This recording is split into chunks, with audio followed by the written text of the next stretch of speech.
It's Daniel. It's that boy. Oh, Rose, I also got new ink as well. Oh. And I think I already have some on my fingers. Oh my gosh. I mean, buying But ink is still. signing up for getting ink on your fingers. Yeah. Yeah. It happened to me at work once. What are you getting?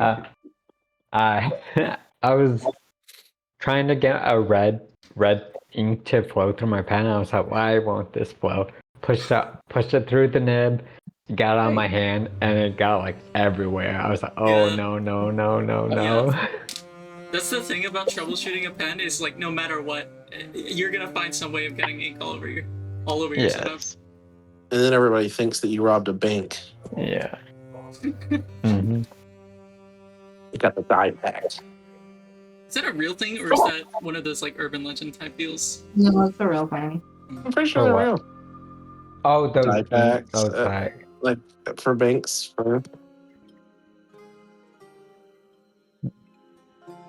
I know for clothes, if you walk out with those weight tags on them, I think those do have ink on them.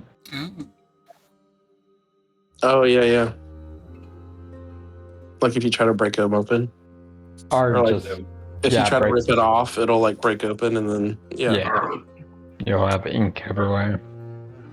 And then you ruin the shirt for no reason.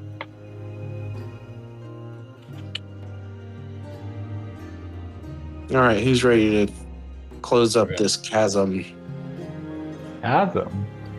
Who's ready to... Did you find the chasm fiend?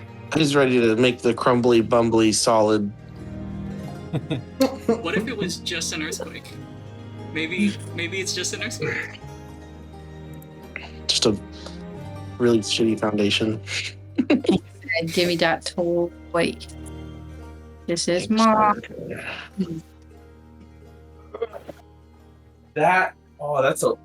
He's strong. Big boy. He's a big dog. Yeah. A big dog. He said, "You hurting your back over there, Spencer? What's wrong with you? You do. Lift your legs." Rose, please tell me you're recording already. Yeah, I am. Perfect. Oh my goodness. We have the evidence for why Spencer had to go to the hospital. Tickle. Throwing his back out. Is that how they work? We can't play tug of war with Oakley right now. She sprained a muscle in her right leg. Oh no. Yeah, she woke up. Hank has been cooped up all day. Yeah. Yeah. She woke up whining yesterday, and Adam and I were like, "What's wrong with you? Like, you scared of something?" And then she kept whining, and she couldn't sit down, and we were like, "All right, we need to take Something's wrong. this is weird." So we went, and he was like, "Yep, that's a sprained muscle." I was like, "Excellent." So she's on painkillers, and then it's really hard because there's no painkillers. She's like, I'll be back. "What? I want to play," and we're like, "No, No. you can't play for like 3 days."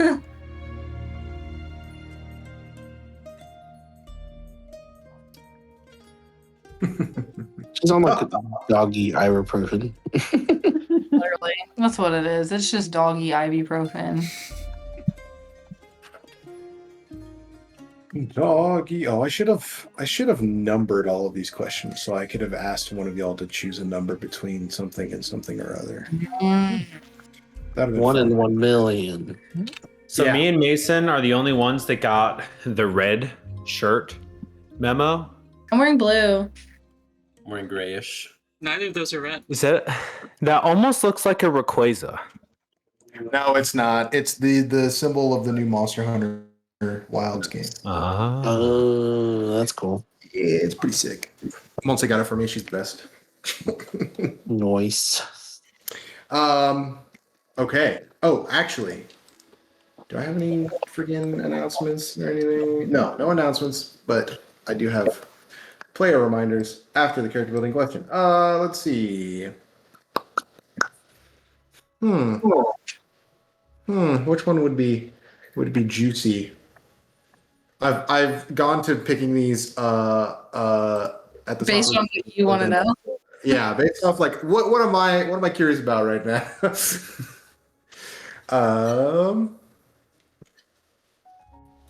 Yeah, we'll do that one. I don't think we've done this one No, yet. turn that on because my office light doesn't work.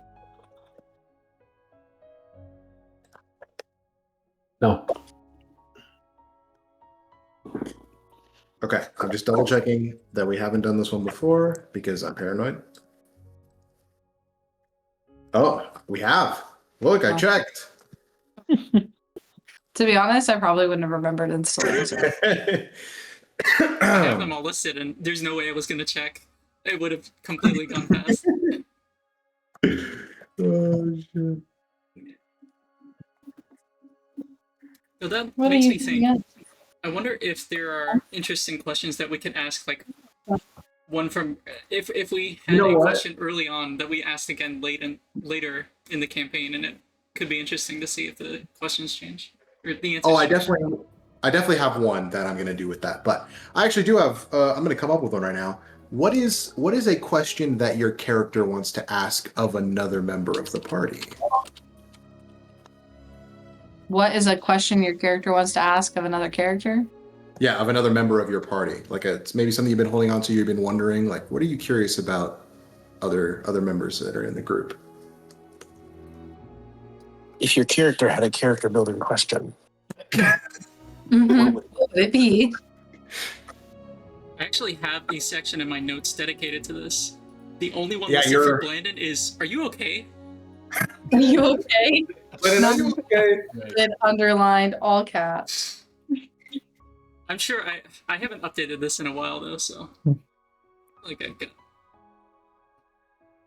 I missed the question. I'm sorry. What was it? Are you okay?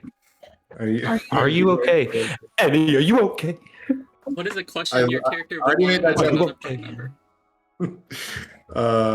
CBQ number 43, baby. Number 44, that's me. Get some cold cuts. Get your cold cuts.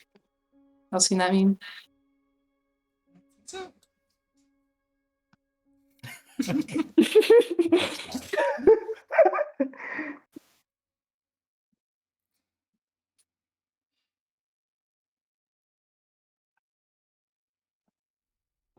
I think one that I don't know if I should share this. I don't know if I should save it for in character. This is one you don't feel like you have to share this one, but it's just something to get the juices, flowing, make you think about what do you want to ask each other. I don't think it's. I think it's not spoiling much to say this, but I think Google's real curious about what's going on with Gaia, because there have been a few times now where it's come to the party's attention that Gaia has something going on, but Kubel is also trying to be respectful of letting Gaia, say it on her own terms rather than just outright asking. Because I think, Kubel is aware that she's not as her skills of tact in asking questions are almost non-existent. So she's thinking it might be just better for her for Gaia to come out and say it. I'll just have a little snack. What I mean, Okay. there's a whole other thing. Okay, down. I want to know what's going on with Vitruvius. Why are you in the ring? Do you like being in the ring? How did you get in the ring? Oh, these are the questions we all want to know. Why are you the way you are? Why are you? My How question old are to you? Vitruvius, why are you How did you? Were you human? I have a list. How did you turn out like this? What? Yeah. Why are you the way you are? Why are you the Why? way you are? Why is Gamora? Why? Why? This is the hard hitting questions. Awesome. Well, I have a question for all of you. Do we need we getting a recap? Yes, please. It's been a while. Didn't get time Wait, to. was that your question? Can we get a recap? Yeah, Can we get a recap? I got that's notes. the CBQ. Okay, last session was nap time for Blandon until the end. At which point he did something really cool, but Most of the rest of the session was the rest of the party going around, except Gaia also stayed behind to not nap, but long rest in trance. The rest of us went to the Tripath Mercantile Guild and did some shopping for Kuvalo to buy, well, for Kuvalo and to by extension for the rest of the party to try and get spell scroll like materials to craft stuff, which we got successfully thanks to some bartering from Maggie, I think. Well, some bartering. And then there was also some conversation with the... Oh, right. There was a bit of fucking around with some students that were in the tent by Costello. Or with Nico. Like, they were amazed at Costello's head just sitting there. Understandable, but still pretty funny to mess with them. There was Triumvir Corton, Triumvir Severin Corton, who jump scared the party that was present in this like interesting two-story like loft tent type deal, where she stepped out of this incredibly lifelike painting of a cottage on a cliffside, I think was the description. And on like a beach, like a coastal. Right, a rocky coastline is what you said. And she was very, very straight to business and very uninterested in having any patience for the party. So Maggie had to negotiate her pants off in trying to get the Triumvir to agree to any sort of terms at all, which ended up being more or less Maggie will inform Justice to have an ear open for making some sort of deal between the Tripath Mercantile Guild and Sabion to have a opening in their trade market, which to our understanding so far is almost entirely done by the head of Perico Enterprise, Perry Perico's own trade guild, which is the Fortune... Oh. You're at an A- right now. You're at an A-. Come on. I have it in here. The Fellows of Fortune Trading Company. Yes. There we go. I was gonna say, I have it written somewhere. So there was that, and that was enough for the Triumvir to essentially say to Samuel, like, "Oh, I'm not gonna do shit for you until I have something." But I'm the only person that managed to buy any pieces of armor of this specific armor you're looking for so far, so we'll see what we can do. After that, Kubala was trying to get some sort of in for the group that she's looking for, but ended up bailing because the rest of the party, I think rightfully, was like, it's probably best not to do this. And I think she asked Myra, and Myra also said, don't do it. So she sort of just bailed. And then when we went back, the info we got was that the Order of Arcade has been moving in Margos,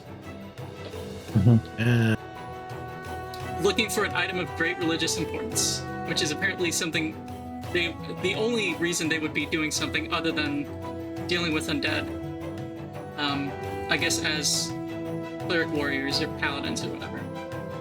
We went back to the 5 Flagons. Vitruvius won the 5 Flagons challenge. After Samuel won the 5 Flagons challenge, they went back to back, cleaned this guy out for free drinks for a year, and the guy owning the tavern backed out before Vitruvius helped Kuvalo also do her own informal 5 Flagons. Kuvalo drunk called 3 people, spending all of her 3rd level slots. Oh yeah. She called Myra. She called Hamzen, the ornery previous carrier of Cassell. Yeah. And she called Tails. And then, meanwhile, Blandon wakes up hearing the general noise of the party. He went to the roof and went Spider-Man mode in attuning to his new slippers of spider climbing. And I think after an hour of essentially rehearsing, like practicing how to move like a spider, to think like a spider would move, he went back down. Guy let him in, and we feel the ground shaking at that point. And I think the time is like, I think it's like 11, maybe 11 p.m., 10:30 p.m., something like that. We're starting this session at 11:30 p.m. 11:30. Okay, so quick reminders and just some double checking for me. Is false life 24 hours? How long is that there's last? Just till you complete long Like rest. 8 hours, I think. Long rest. Okay, so y'all still have that up then. It is till you complete long rest, yeah. Because it just gives you temporary hit points, and temporary hit point rules is when you complete a long rest, you lose temporary hit points. Or when you gain more temporary hit points. Or yes, The yeah, amount yeah. you have That's for that. replacement of that. Unless the spell says something different, but I don't. It says for the duration, and it says it lasts 1 hour on D&D Beyond. 2024 rules? Let me see. And D&D Beyond is always right. I don't know if that's actually correct. I don't know. You It's like, it's dare on the go internet. It's against got to the be mighty true. It's sponsors? on D&D Beyond. It's got Everything to on be the internet is correct. Everything is true. It says you gain 2d4 plus 4 temporary hit point. Blah, blah, blah. Instantaneous. That's what I'm seeing. You gain. Yeah, you just gain the hit points. Yep, and then it's just temp hit points, and the temp hit point rules is you lose. Let me see. I'll be double sure, Yeah. but Hell yeah. I'm pretty sure. I'm pretty sure you're correct on that. because we went through it when I started using it a lot, like every day. Yeah. So still hanging on to those. The reason I'm reminding you every session is just so you don't forget that you have those temporary in addition to your main, right? So, or you don't confuse what your total is by adding them or something like that. Yep, you keep okay. them until they are depleted by damage, or until you finish a long rest, or they don't stack. So when you gain new temporary hit points, you choose to keep your current total or take new ones. Oh, so if you do something, that's good to know. Also, if something happens where you're going to be given temporary hit points and it's going to be less than what you currently have, you can choose to just keep the more. The larger number. That's Mhm. I like that. I don't think that was in there before, so that's nice. Okay, one other question I have. For you, Nico, is the Horn of Hearing, was that an infusion? And if so, is that still active? It was. It's gone. It's Right, gone. 'cause Okay. That was It's also gone. something Nico did at the end of the last session. Was he started attuning new, what rings of spell I was storing making from the some, jewelry. some earrings. Okay. Good to know, because I wanted to make sure I took it out of Samuel's journal. So, Yeah.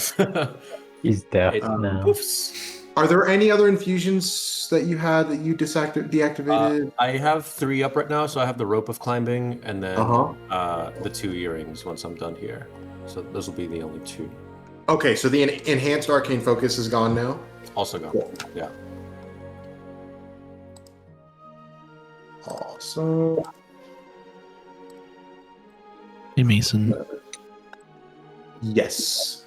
Might not be relevant for right now, or even if we have like battle this session, I don't know, but I updated my character token, but it's not like fully tied with like HP and stuff, and I don't think I have access to do that. Okay. But like, not doesn't need to be done right now unless you can do it super fast and you want to. But I should be able to. While we do one more thing here. Is anyone trained in insight that was there during the negotiation? Nico. Nico is. Maggie, are you trained in insight?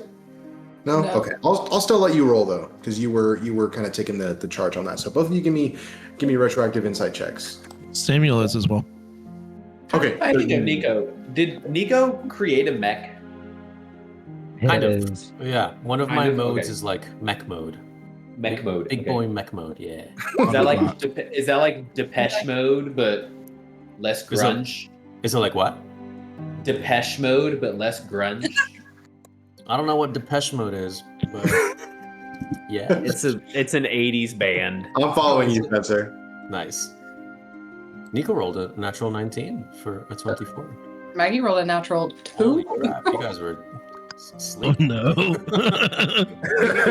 I guess this just means that they were so tunnel focused on the More negotiation mobile? that There we Nico go. caught something. Yeah, I they was focused on negotiation. That's true. I was just reading. Just because I'm trained in it doesn't mean I have high wisdom. That's so funny. Controlled by. Okay, I'm just gonna do this. Samuel. Okay. And then we're gonna tie this to HP. Also, is it okay that I use that super sick border? Sure, I don't care. I didn't want to make that's mine different cool. from everybody else's, but I just found it online when I was making the token. Where's your new token? It's on the On like the top intermission left. screen. Also, it used to be Samuel's head was the token, and so I put it in the place where it fit for the head, but now it's his whole body. Is that your current armor, or is that like if you had the full set of your? No, that's basically what he has now. Like he just has like plain black full plate armor, yeah. It's so funny. Okay, so you already changed the default token. All right. It should work now. Yeah, it should work like where I could just like I'm not trying to mitosis, but it should work if I like Ah, there just, you go. My toast is banned. it didn't tie his Hold on. maybe I need to close my character sheet and then do it again or something. You should. Oh no, sorry. I've got to do it again. My bad. I forgot the last step. Because you saved it. You saved the token without the ties to your character sheet, so now I have to save it again. So you selected token. I was trying to do it in the background by myself without asking for help, and then I was like, I don't think I have access to whatever I need to make this work right. It's all good. Let me try it. Let me drag you out again. Did that work? No, that didn't work. Can you this drag is- the token out again? While this is going There you on, go. what Yep, that exactly is our next plan? I think we're going back. We still need to go back. We need to take Remy back to the headquarters. within like a couple days, because he A couple said days, like he said if it goes longer than if we're here for a week, then he'll be upset. Yeah, he's like, I'm gonna lose interest. Okay, Gotcha. that's it. So for that insight check, great roll on that, Nico. I think Maggie was focused on other things, and Samuel, I don't know, maybe was otherwise distracted. But Nico, I think she didn't explicitly say it, but I think you would have picked up, and maybe with some help from Maggie afterwards, talking it through. Like, you get the sense that the thing that she would value most from your conversation was any of that information on Perry. And you get the sense that she'd be willing to hand over some either big sums of money or something special for that. She just wants like dirt on him, right? Like, Yeah. Any information you can give her. That's what she seems like. That's the most important thing to her. Yeah, and would potentially pay you the most. good. So, but sorry for the extended intro there. But we return to our story here. Let me get back to the playlist here. Swap this. With Gaia and Blandon within the we'll say room A of the the Five Flagons that you all had purchased, and I'll say after Blandon having just showed you his newfound apparently innate human abilities of climbing on walls, you can still hear like the muffled sounds of revelry pushing through the floorboards beneath you from downstairs. And you're all kind of like standing in the room, Oberon perched on the small bedpost there. And unbeknownst to anyone else in that vicinity, you both feel like a slight tremor beneath you. You kind of see the small cup and the like rickety side table on the edge kind of wobbling for a moment. You see a rodent like scurry out from underneath the bed. What do you all do in this moment as you feel that? I think as I'm trying to pull Blandon down, I let go and I head towards the window. Mhm. And I'm gonna climb out and climb to the roof. Okay. Gotcha. So you wait. Are you pulling? We already pulled blinded. Oh, did I pull him down already? Yeah. Yeah, you pulled him into the window through the window. So you pull blinded in, and then you immediately out the window. Probably. Incredible. Yeah. I guess I just want to look around and see if I see something. Yeah. Go ahead and make a perception check for me. Blandon, you watch as Gaia goes out the same way you just did it. I just went. Okay.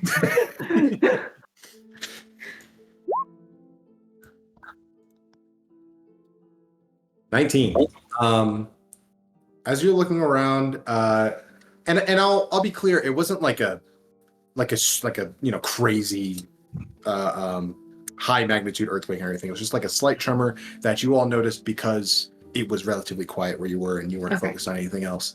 But I think you do look out, if you stand up there for like a minute or so, you do see like a couple people kind of moving down the street that just kind of like look around for a second and just kind of check their surroundings and kind of keep going about their day. No screams?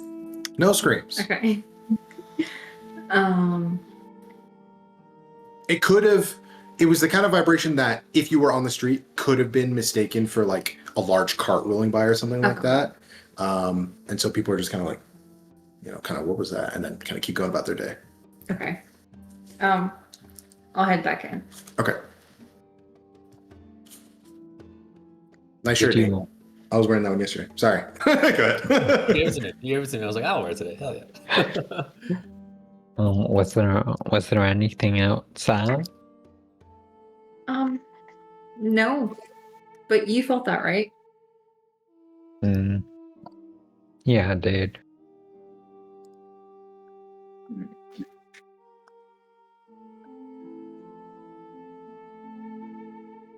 I think Samuel would have felt it and been like, ooh, maybe I've had too much to drink. And then he just like slides his like goblet or whatever away from him. He's like, maybe I'm done.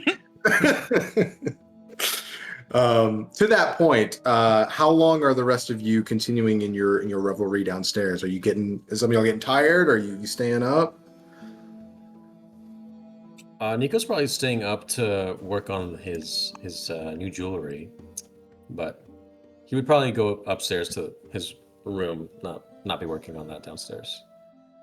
Gotcha. Yeah. Okay. So is Nico in the separate room then? Did we have 2 rooms? I can't 2 rooms. Yeah. Room A and Room B. And there were cots brought to each room, enough for each of us. Okay.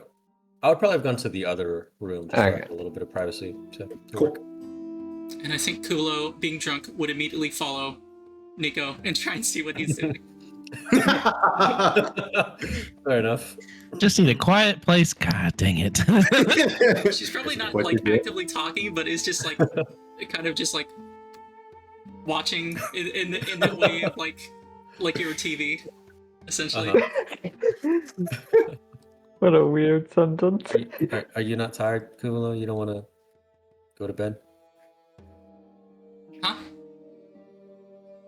Are you okay? You had a lot to drink. Or you don't want to get any rest? Huh? All right. I'm gonna get to work, but you do whatever you want. I think she'll watch him until he goes to sleep, at which point she'll enter trance. Okay. Just to add a little bit more depth to the scene, what do you think? What does it look like, Nico, as you're working on these new earrings?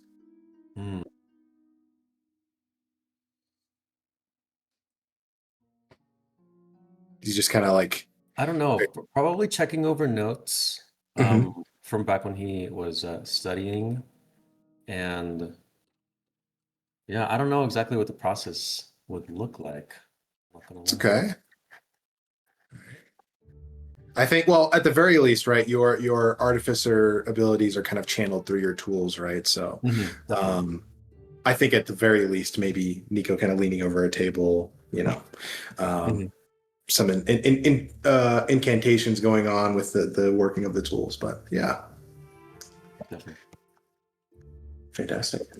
Samuel and Vitruvius and Maggie, I believe, are the last three downstairs. Mm-hmm. Are you all trickling up as well? You said it's like 11:30 at this point. Yeah, it's getting pretty late. Are they drunk? Are Samuel and Vitruvius drunk yet? I would say so. Slightly. They're under the influence. I'll stay with them until they like want to go to bed, at least maybe for like another hour, and just see if they'll go to bed, just to make sure they're okay. And then if they don't go to bed within an hour, I'll go to bed. And I'll probably just like the whole time be making fun of them and like trying to get them to crack jokes while they're drunk and do stupid stuff. And be like, no, really. If you hold it on your head and you move really fast, it won't spill on you. And crap like that.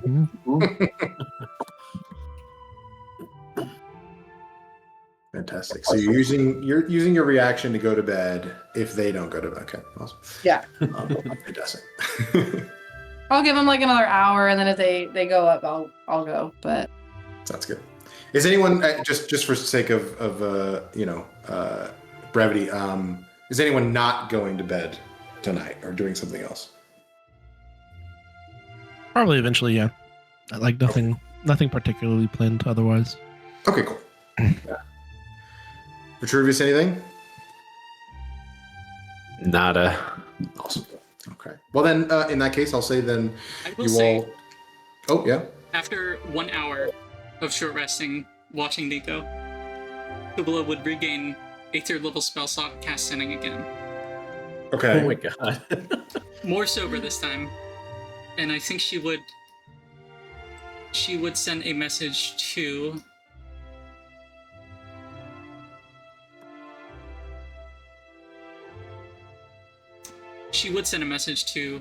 Agapa, her master. Mhm. I think she would wait till anybody else in the room is asleep or hopefully just distracted, and it would be straightforward enough. She would say it in Elvish, I think. Just... Master, it's Kuvalo. I've manifested my spellbook. New friends, new stories, and your comrades' deeds to mind. I demand answers, explanations for that night. And that's 25 words.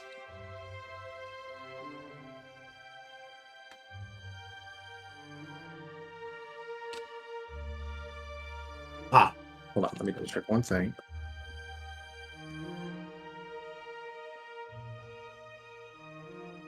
Oh, keep spelling it wrong. That's why.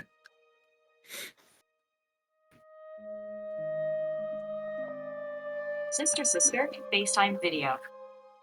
please hold. Nice. It's that I always remind myself of the Shrek meme. Just the so good. That's the typical act her master is trying to avoid.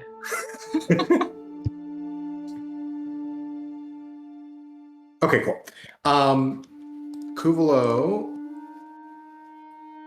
you wait a couple moments. A couple minutes pass by. 5, 10, 20, 30 minutes. Before you know it, Nico's done with his work and is heading to bed, and there's been no response.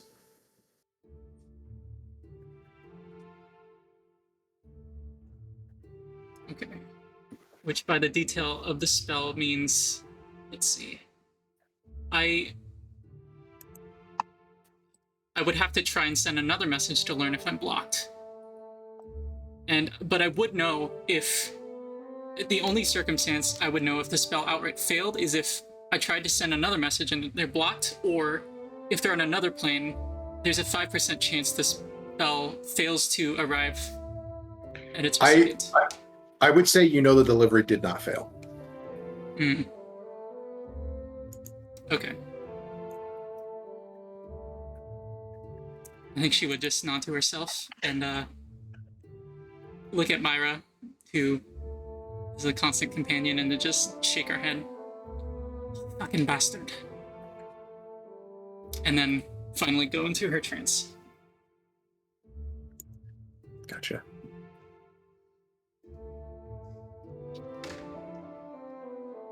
All right. With that, does everyone find rest for the night? Yes. Fantastic. All right. You all will achieve a long rest. So you can finally take off your point of exhaustion. It's been there for like the last 3 sessions. Oof.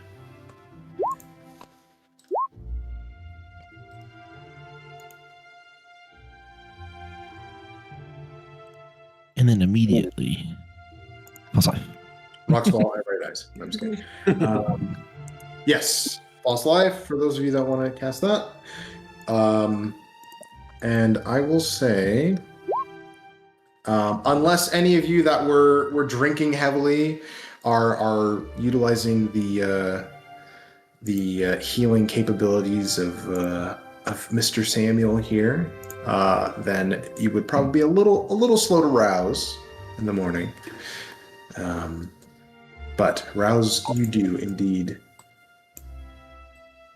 And the Five Flagons is much quieter as you awake in the morning.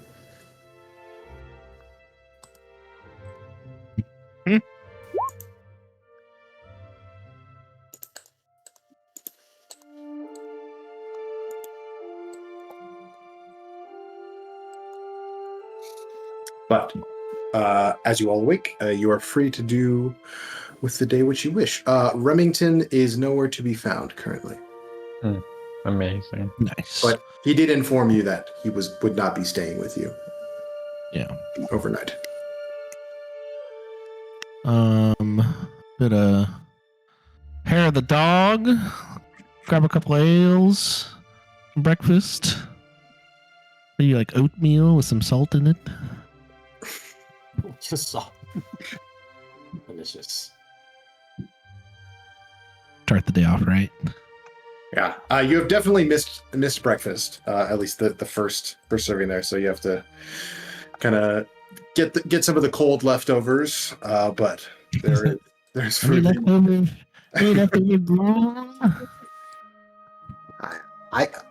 can whip something up for you. But I'll just say mark off like 5 copper for breakfast. It's nothing. Done. Covered. It's nothing special.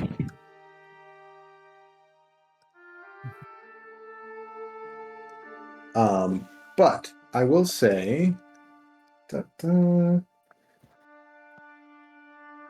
was there. Oh no, yeah, it definitely would be Nico.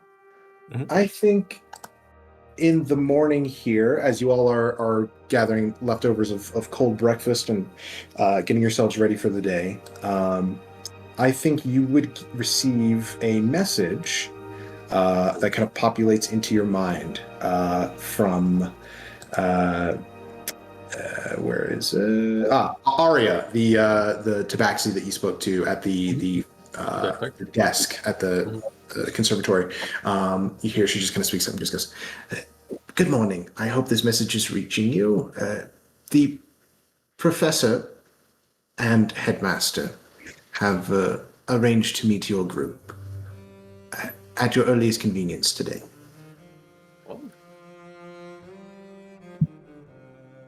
Do I know that I can reply to this message?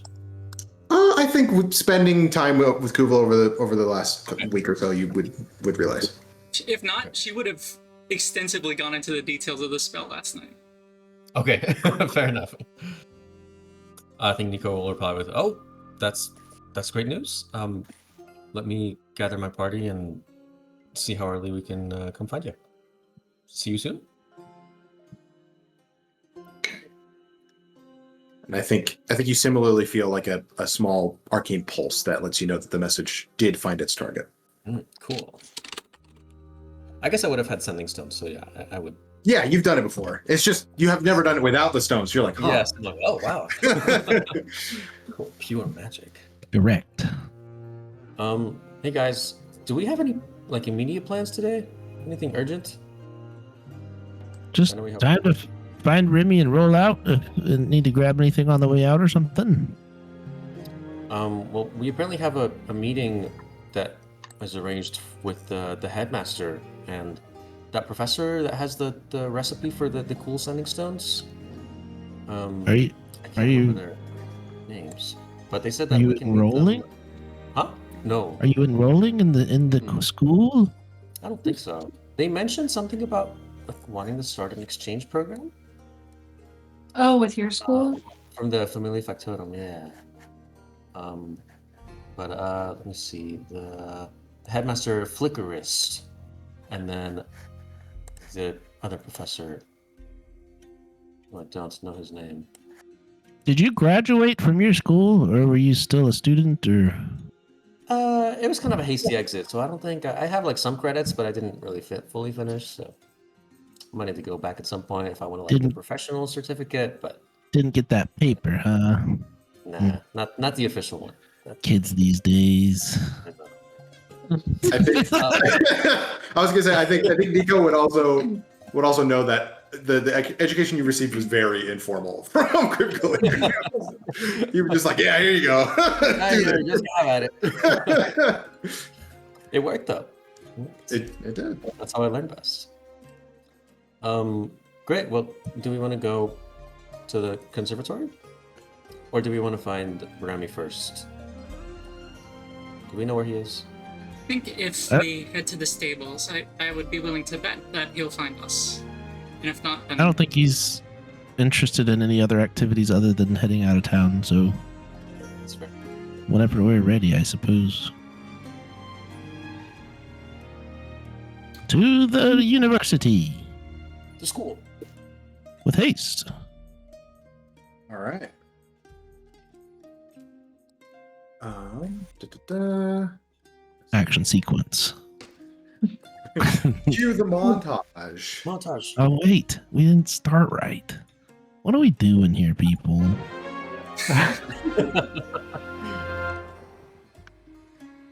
Actually, that's perfect. Like I don't even know, like early 2000s cartoon. Yeah. Where it's like when you're watching it and it doesn't have, yeah. It like doesn't have a commercial break and they just like play a quick little Yeah, a little ditty. Is that how we're gonna use it now? I kind of love it. perfect scene to scene. Yeah, literally. Okay, awesome.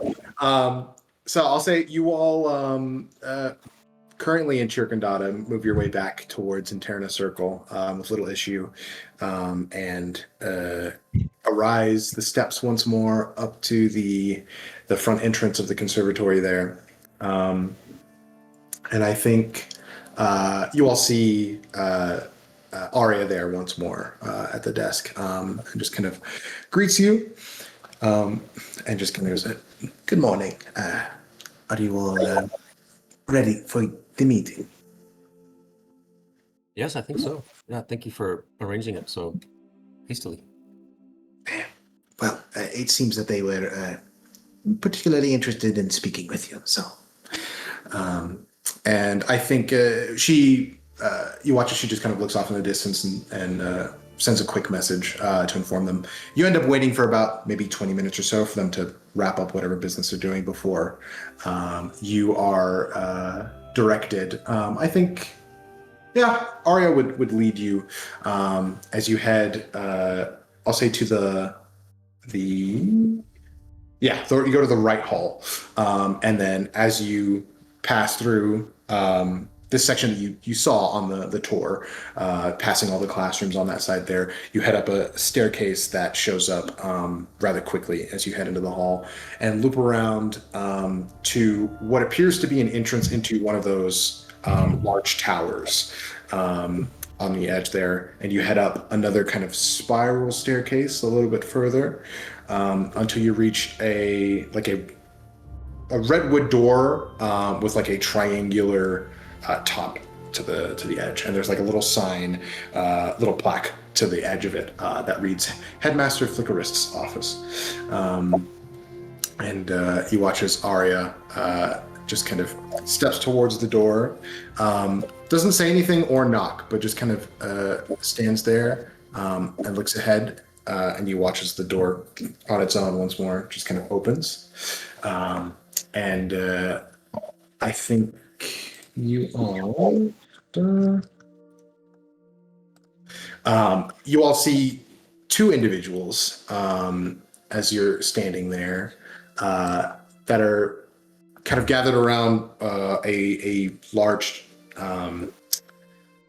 let's say, there's like an area in the center that looks like it's been cleared, and there's like remnants of, actually, I would say even there's like a rug in the center that has like an arcane circle embroidered onto the rug itself, and you can see there's various kind of furniture placed rather in a rather organized fashion around here. There are large windows along the back edge that are letting in a lot of natural light with some those kind of maroon curtains that match that kind of wine red color scheme of all of this area.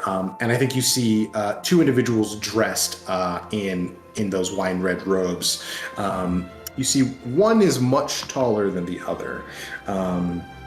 You can see one appears to be a male Goliath that is standing there in these long flowing robes, and is wearing like a one of the caps that you've seen one of the students wear, but is fully that wine red color. That seems to signify them as professors, as you kind of pick up that detail. And you can see probably a good, I would say like a good 7 feet tall, like towering over this other individual, which you can see appears to be a gnome that has like whitish hair, kind of tied back in a bun, not wearing the cap, but a much smaller version of those robes that you see on the other. And you can see they've got like bright blue eyes, and kind of a little bit puffier in terms of the face here on the cheeks. And I think you hear the shorter one, the gnome, just kind of speak up and go, "Hello, Tempest Tides." Hello. Good morning. Good morning. Thank you, Arya. We will take it from here. Please come in. Come in. I am Headmaster Flickerist, and this is my colleague, Professor Renault. Thanks so much for having us and meeting with us on short notice. Absolutely. We're all here, right? Yeah, everyone's Yeah. here. Okay. Everybody's here. In attendance. And I think the headmaster continues and just goes, we received word of your interest in having a meeting with some of us, and we figured it would be most efficient if we just met all at once to avoid too many separate meetings. But also, Professor Renault here expressed interest in speaking with you as well, specifically. It was Nico, yes? Correct. And the rest of you are, and you all go through and introduce yourselves. Yeah. I think Fantastic. Kula would be notably. I think she probably rested in trance like twice as long as she is needed to, and still looks a bit hungover. Still in autumn, but her elven bow is notably sloppy. Gotcha. I think Professor Renault, the taller one, just kind of politely returns your nod, Kubulo, and just kind of goes, as the headmaster introduced me, I am Professor Mercy Renault. Pleasure to make your acquaintance. And he goes, I'll like lean down to Blandon and say, "Ooh, a professor."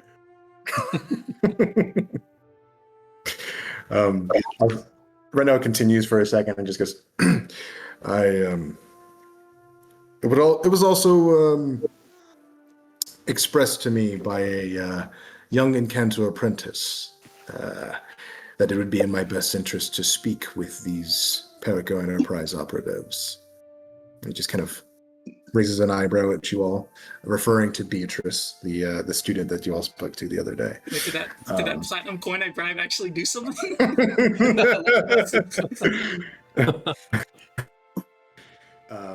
But I think Renault kind of steps forward a little bit at the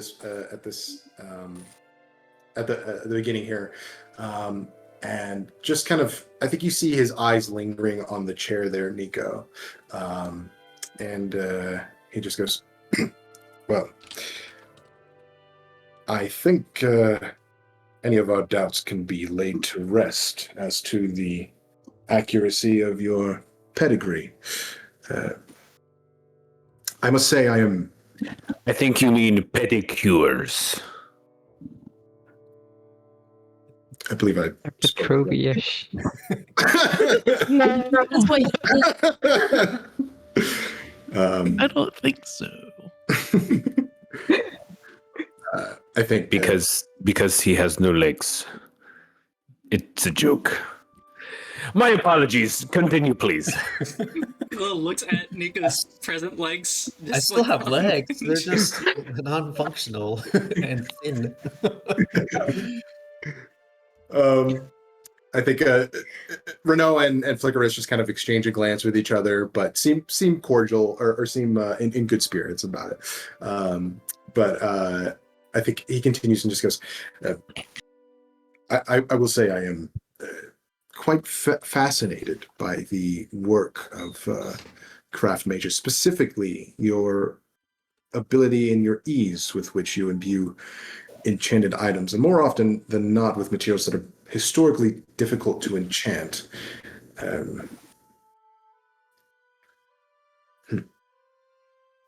Which is why we are particularly interested in setting up some kind of program. I am curious, though, my own questions, if you might sate my curiosity. As you most likely know, generally the larger and more dense the material, the harder it is to get an enchantment to stick, so to speak. Yes. Mm-hmm. And I've heard that successor craft mages are increasingly working with hard and precious materials, which seems to be proven by your construction there. What exactly are its capabilities? Well, it can kind of conform to me in different ways and allow me to kind of adapt to different scenarios. So like climbing stairs is not a problem. It kind of has like a silence mode where I can be a bit more stealthy when I'm out on adventures and missions. Also another mode where it can kind of enlarge me and give me a bit more defensive capabilities. And also it's kind of a spellcasting focus. So it's I rely on this quite a lot for many, many things. Huh.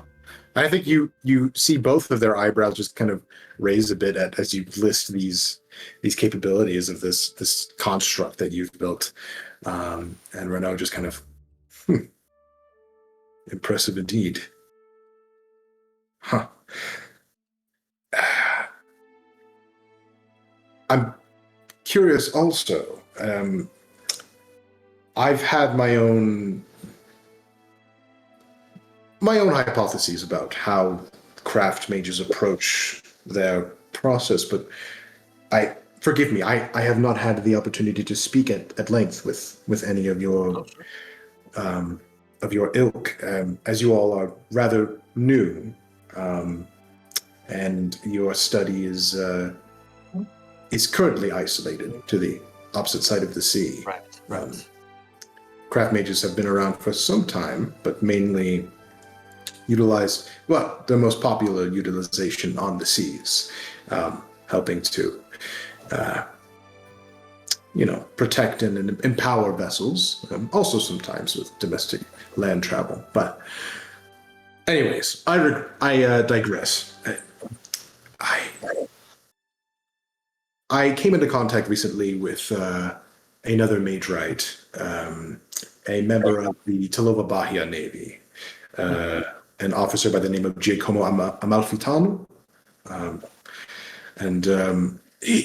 He described the process in a way that was foreign to me, and I'm curious what your opinion is on it.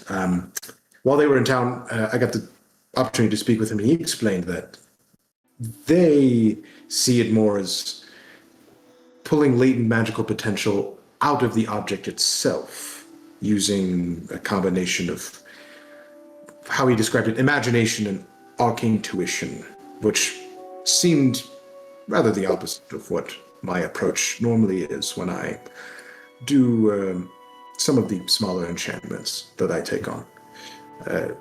The concept he explained escapes me, but it is rather fascinating. Is the philosophy of this working mage right in line with your successor at techno-magical theory? Would Nico know, kind of like, I guess the because I was thinking of it more like an enchantment placed on a mundane object rather than pulling magic out of a mundane object. Would I kind of have that understanding? Absolutely. If that's Nico's understanding, then yeah. I think so. Yeah. I think Nico would kind of explain that. So he's like, studies runes, and yeah, I think it's I think my teaching, at least, which is still pretty minimal, is more in line with yours. I take mundane objects and then kind of place enchantments upon them. Indeed. Yeah. That is the classical approach, which makes sense to me. Who was this Navy man? What was his name? Giacomo Amalfitano is what he said.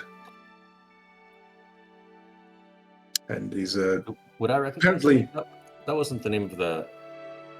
No. Okay. I was like, completely different. Okay. And I don't... you can roll a history check if you want. Sure. And also give me an insight check at the same time. Okay. And did you say this was also a craft mage or a mage right? He said this was the craft mage, and you would know mage right is a term that is also used lesser, but is interchangeable with craft mage. Okay, noted. First was a history check, yeah? Yeah, history check and then insight. History. Okay, 19. Insight. Wow. Wow. God Nice rolls. Hell yeah. I think on the history check, you've heard of Officer Amalfitano before, and I think you may have even seen him at work, maybe once or twice on a voyage, particularly working abjuration magic into the ship to protect it against the elements, and also in enhancing or reading the weather as well and protecting it from any kinds of changes, storms, those kinds of things. But also a rather eccentric individual. And then I think with that insight check, you get the sense that Renault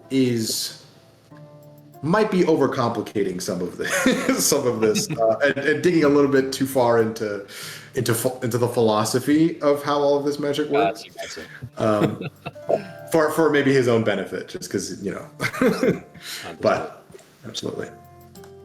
I think following that answer, he just goes, "Well, that is insightful. Thank you for your input there." Of course.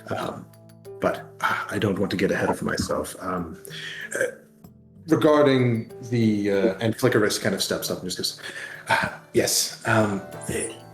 Regarding this program of exchanging knowledge that you offered, we are absolutely interested in it. Let me ask, how close and how frequently are you in contact with your organization? It was Famille Factotum? Correct. Yes. Honestly, not very close. My study was from home. As before I had this, great contraption, I was a bit bedridden and I wasn't able to travel very much. So I actually had a private tutor who came in and helped me study. So I'm not quite very connected with the organization itself. And it's also been a number of months since I've been under our private study. I could definitely get in contact with my mentor, but I don't know how much weight I have. You know how much? Yeah.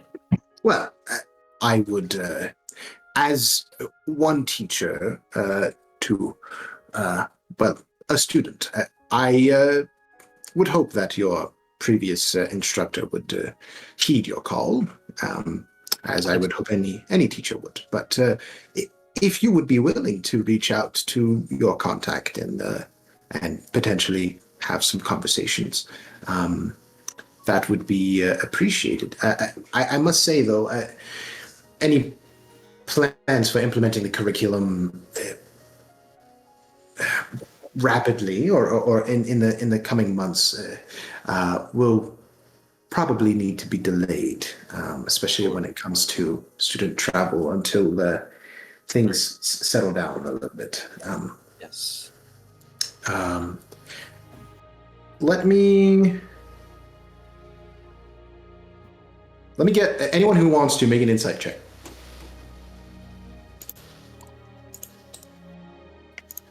Could I say specifically, I'm not necessarily following the negotiation. I'm trying to more read how the professor and headmaster, like, what their vibe is, essentially. Okay. 16. Did you? Oh, okay, 15. Okay. So starting with 16?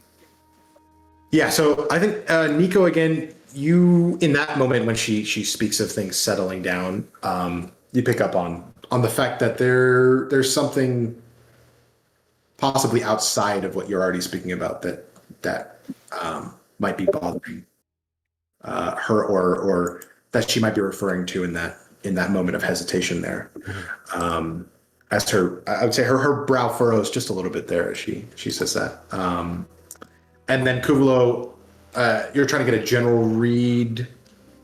Yeah, on the professor and the headmaster. I think I'm more interested in the professor. In Renault?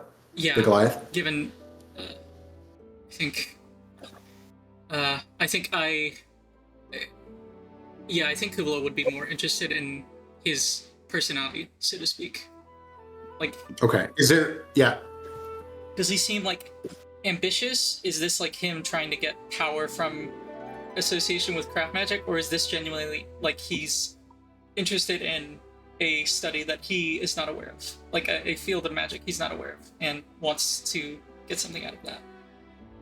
With a 15, I think you see a spark of honestly something you saw a little bit in Helmsen as well, that kind of reflects some of your own personal inspirations as well. Whereas probably a little bit less mad than Helmsen was in her pursuit, but there's your initial read is that greed for knowledge. That scholars exactly that curiosity that is driving him, which you assume probably led him to down the path of becoming a professor in the first place. So, and I think you would have necessarily sinister. You're not picking up on anything like that currently. And I think you would know he would have been announced previously as he's the professor of enchantment. So it is at the very least in his bailiwick.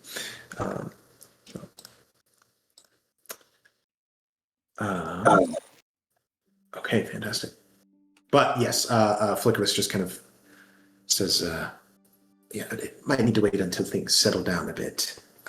But please do reach out when you get the chance. Yes, of course. Good.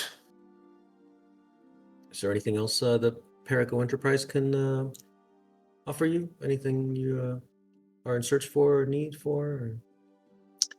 I do not believe so. We are in close contact with the overseer, Arno Agosti, at the headquarters. So any information that we need is passed through him as an alumnus of this school, and a quite capable one at that. Would you... I think Kulo speaks up. Would you... We met the man. Obviously, we are one of his field agents teams. Would you happen to have any information about... Have you seen his rather prodigious rod? Do you have any information on how effective it is?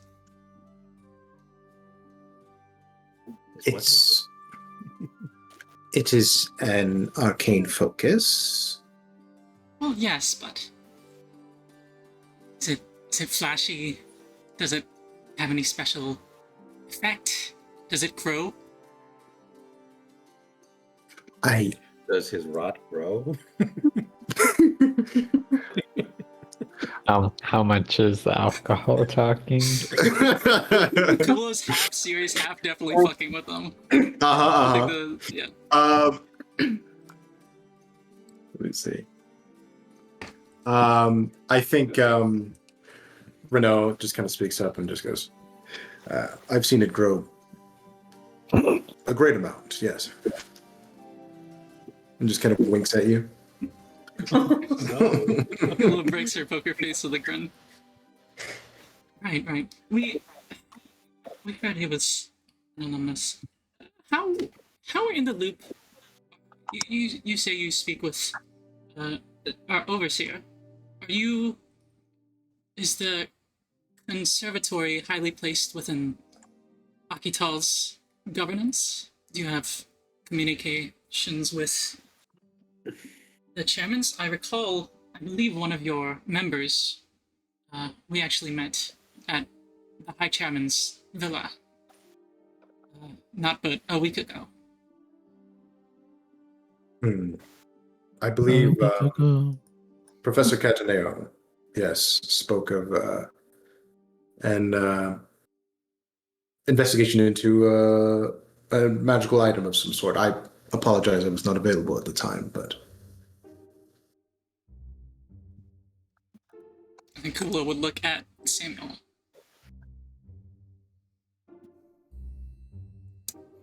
So you're saying if we had questions about specific magical artifacts, you would be the man to talk to here? Well, I certainly am well studied.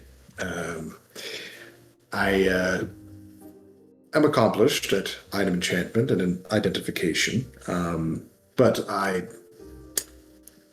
to remain humble, I would say that Diedrich is the master in this circles as far as item enchantment goes.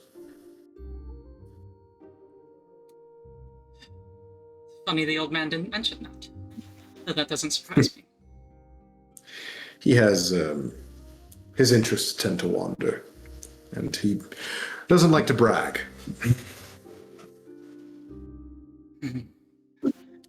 But I'm skilled at classical enchantment, beguiling and addling the mind with charms and the like, and I dabble in item enchantment as well. But if you're looking for an expert in the field, then I humbly suggest Diedrich. It takes I'm impressed at your humility, honestly. I tell you what,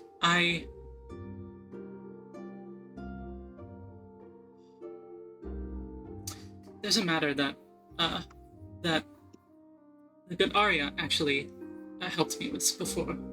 It was I was asking about my master, the man who taught me as a well, he didn't teach me that much, but he opened the path that I took as a wizard.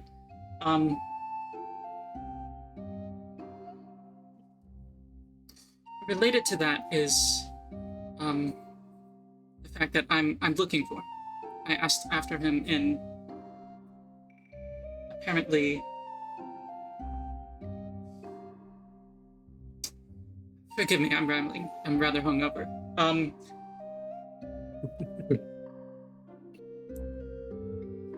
Could I ask a rather direct question of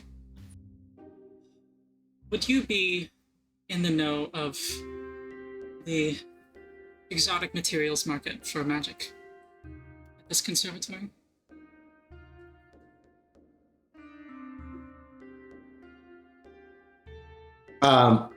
Sorry, ask your question one more time. Yeah, I think Kubla would have rambled it. To clarify, in particular, would you be familiar with any market opening up to a large influx of fey materials? Say, fairy dust, anything of the like, within the past few decades?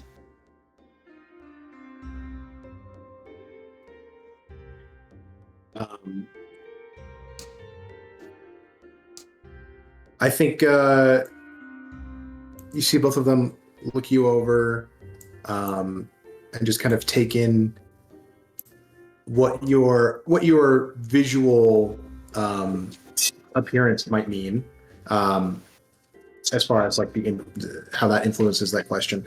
And I think Headmaster Flickerus speaks up and just goes,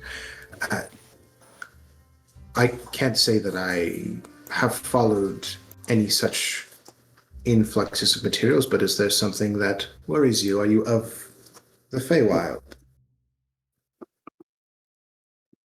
A humble village, Nabu, not far outside the city Raffadil, in the Feywild. I ask because,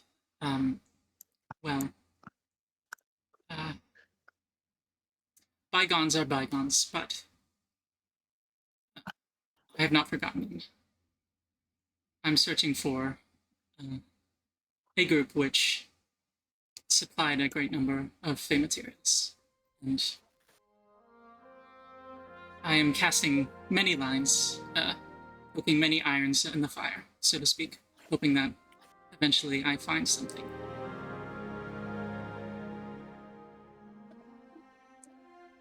I apologize if you have been affected by some kind of theft or improper trade. We frequent academic circles and may not be, by design, the people that come into contact with any kind of underhanded information. I am aware that particular items of interest within many planes of existence, but specifically the plane of fairy, are very hot commodities, and some will stoop to great lows to acquire them. But I apologize, I do not have any further information on anything like that.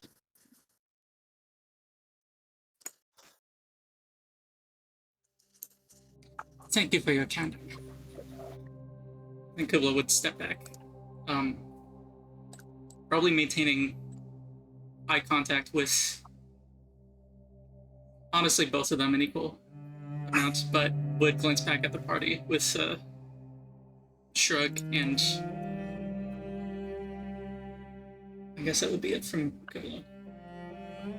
I think Flickerist, after that question, would also speak up again and just go, after bringing up that topic, it reminds me of a pressing issue of our own that actually you all are directly involved in, if I'm not mistaken. You were the Perico field agent team that was on the mission to inspect the waterways, yes? Yes, that was us. Yes. First of all, thank you for your services in clearing the areas down there. Of course. But we have heard we feel confident in sharing this with you, as you are the ones who discovered the spread beneath the city of this gray mutation, as is currently not public knowledge to the rest of the populace of Akitano. And it shall remain that way for the foreseeable future. But all I will say is that we have heard whisperings from the council that an order of evacuation and relocation may soon be ordered. For the entire So, city? at the very least for Interna, certain, but if things continue to worsen, it could spread to the entirety of the city, which is, I realize the gravitas of the words I speak. But we have silently been making the necessary preparations to halt and or relocate school activities should it come to that, which is partially the reason why our exchange program may have to wait a little bit. Sure. Until we can ensure the safety of our students. Yes, of course. But I was not sure if you all were aware of such proceedings. No, we haven't heard much. We're not in contact with the council at all. This would explain Sephim's preoccupation yesterday. That makes sense, yes. Is it due to danger of the city collapsing, or is there imminent danger emerging from beneath? As far as I understand, you all took care of any imminent danger, any incursions of magical creatures, in the moment, at the very least. It is my understanding, as Overseer Ghosty informed us, there was a scout stationed there to keep watch from your organization. However, it has been a conversation that has been ongoing for at least the last handful of years, as the in-between, for the first couple of years of its spread, came, as you can see, dangerously close to the borders of Akital. And so it has been something on top of mind for a number of years. We have been lucky that the spread stayed stagnant for a period of time, but discovering this new spread having arisen from underneath the city is of great concern.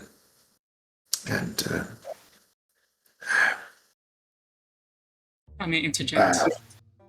Yes. This is educated speculation on my part, but within Perico Enterprise, we spoke with the head researcher, Nilda, I believe, who illuminated us the particulars of the Great Crumbly Bumbly, the Great Interplanetary Crumbly Bumbly, as we know it.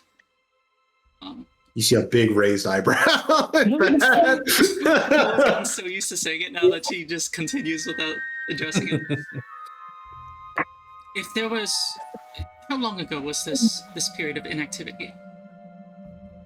If it was a matter of a few years ago, that may line up with a certain report from.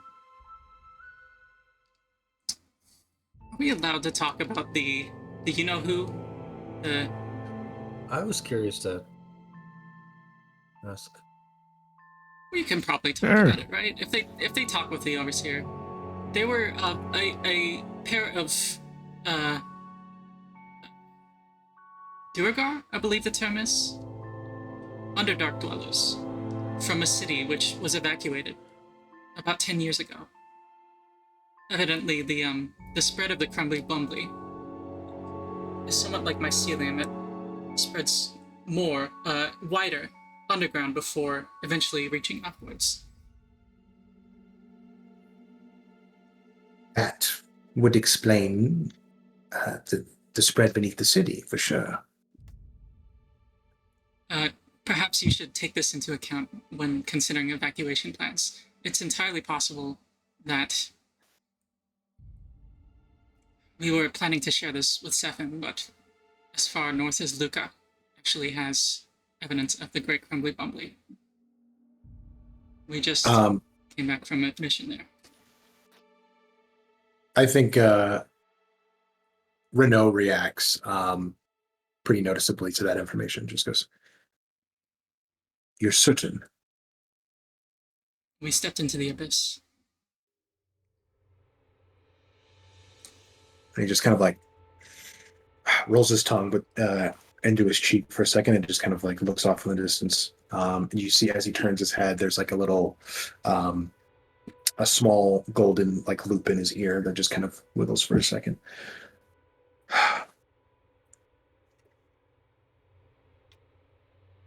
I knew it was only a matter of time.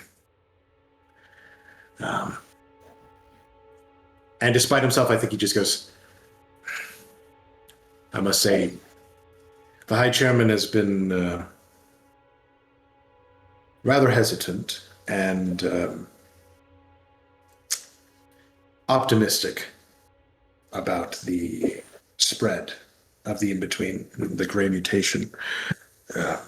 It has taken, from what I've heard from the other council members, a great deal of convincing. So the fact that we have gotten this far is a testament to how dire things are looking. In fairness to him, his optimism was not necessarily unfounded, merely, optimistic. We ourselves had the same understanding as the High Chairman until very recently.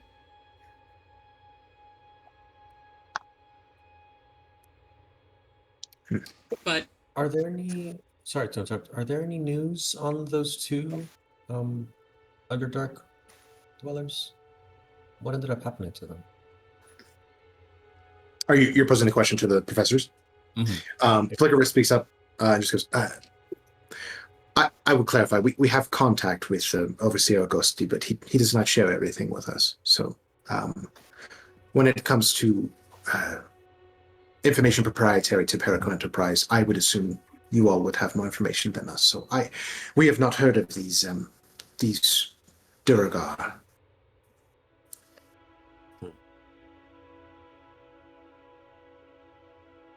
I am slightly concerned for them. I won't lie. yes, another thing we'll need to speak about when we return to headquarters, I suppose. Yes. I'm worried. Is there anything else we should bring to you Conservatory's attention? Kubla looks to the rest of the party. I think that's it. Renault speaks up for a moment and just goes, on a slightly less dangerous note, I believe one of you had a question about sending stones. Oh, yes.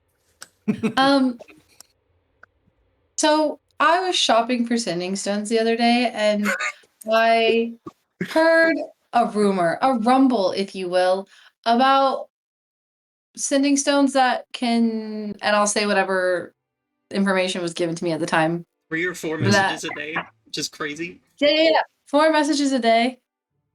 Is that something that you could do, or you could teach me how to do? I don't really need. I can't become a student. I kind of got like this full-time job thing going on, but I would love to learn if you could like give me like a pamphlet, or if you could just give me the stones to begin with. Anyway, I'm Maggie. I think Renault is audibly chuckling as you as you say all of that, and just goes, well, asking for me to teach you. I wish it was that quick and easy to learn the intricacies of enchantment. That would make my life a whole lot easier. But Yeah. Actually, he would. He goes, Tramilla, I believe you set up the student, or at least the communications with the success rate for the deal. Yes. And Flickers just goes, yes. I set up there was a bulk educational deal through for Familial Factotum, actually. They approached me and offered a discount for a large order, so I decided to purchase some S-class supplies and some for Renault here to sell for the students. They'll honestly may become useful for circumstances that may come to a head soon if we have to evacuate. But if I remember correctly, Arno mentioned recently reaching out, or spoke to me about reaching out to, what was her name? Thunder, I think, something like that. The representative I spoke to with with Familial Factotum. Are you familiar with them, Nico? Can I roll a history check? You don't need to. You would know that the founder and the founder and the de facto leader of Familial Factotum is a tabaxi named Thunder of the Heart. Hell yeah. Her name is Thunder of the Hearts. That is Thunder of the Heart. A female tabaxi? Yes. Dope. Very cool. Oh yes, that's kind of our headmaster, if you will, our founder. Oh, well, that is good. It seems she has made a reputation for herself for being more willing to share her discoveries with the world than most other trained mages. And, well, we are thankful that we are able to benefit from your organization's knowledge. But Arno reached out to me about purchasing some for Perico Enterprise as well. So they should have been delivered by now, I believe. I'm not sure who the beneficiaries would be for those items, but they should be in supply in Imola. Fantastic. We'll speak to Perico about it. Yeah, cool. Mhm. Whoa. Excellent. It's going to try and reach up and pull Vitruvius's ear down to whispering level as she leans over to Gaia as well. Should we ask about the ring? No. I mean, if we feel like we should, then perhaps. I am here. I am not very good at this whispering thing. I probably said that very loud. I'll say Flickerus does speak up and just goes, forgive my candor. You are a genie, correct? At your service. In fact, did I introduce myself? I believe you did already. Oh, excellent. But Vitruvius, yes. Vitruvius. Thank you. Vitruvius. How, if I might ask, how did you find yourself in the company of these mortal folk? I know that offering the services of an elemental genie of your ilk is a rare occurrence. I came out of my abode, and here I was, among these fine specimens. Just kind of gives you a quizzical look. I'm gonna start pointing at the ring. Point of the ring. And Guy, give me an insight check. Oh. He's gonna kill you. That's what's gonna happen. Wars have started for less. 12. There's a strange look on Renault's face. You're not sure what it means, but as as you point to the ring.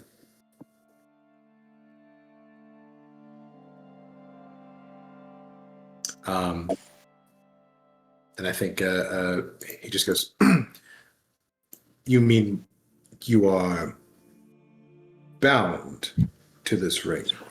I am bound to the ring and to the bearer of the ring. So it has been for millennia. And you are okay with that fact? Vitruvius.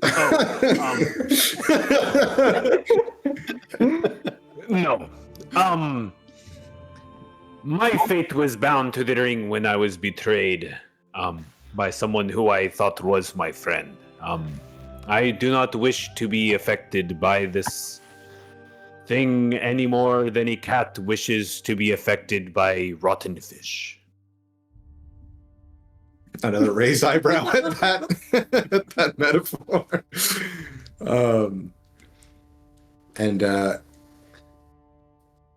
I think it's clear to see that Renault is uncomfortable with this knowledge.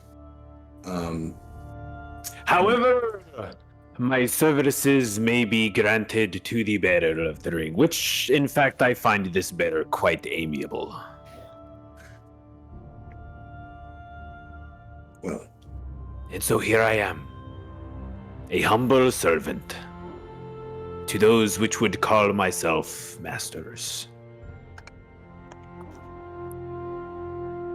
Flickerus My speaks masters, up. then. Flickerus speaks up and just goes, "Well, I'm happy you are able to find an agreeable host. I am sorry for your situation.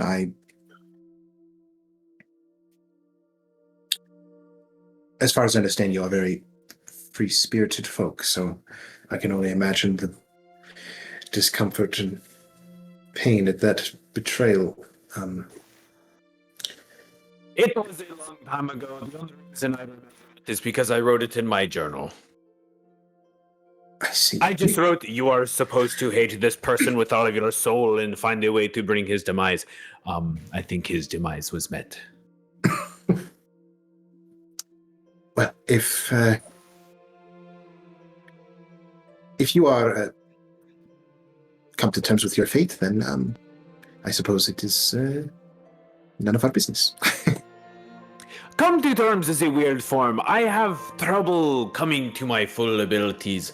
I am the all-powerful, all-knowing Vitruvius, and at that I'll use minor image to make some thunder go around, and I'm like, in my prime, I could make mountains tumble and gods quake, and now my measly performances are measly. Vitruvius, that's not true. Your performances are some of the best performances I've ever seen.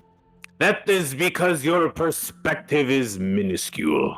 No. Okay, well, I was trying to be nice to you, but never mind. I appreciate the sentiment, Maggie. No, you know what? It's too late. It's too late for you to try and go back on your word. No, it's fine.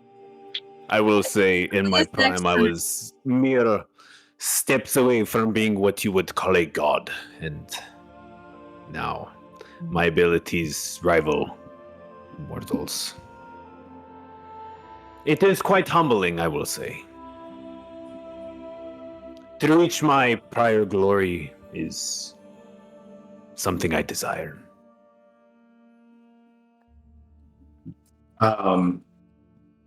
Question: is Costello out and about, visible? I think so. Yeah, I think he would be probably on my left, unless anybody else wants to be carrying him. Okay.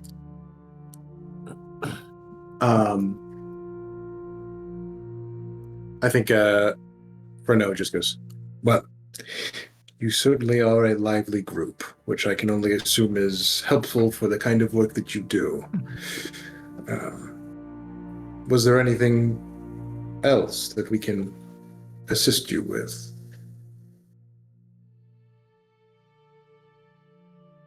Has Costello spoken up at all? He hasn't said anything so far. This is a college, is it not? It is a conservatory, yes. Do you have any good books? Plenty.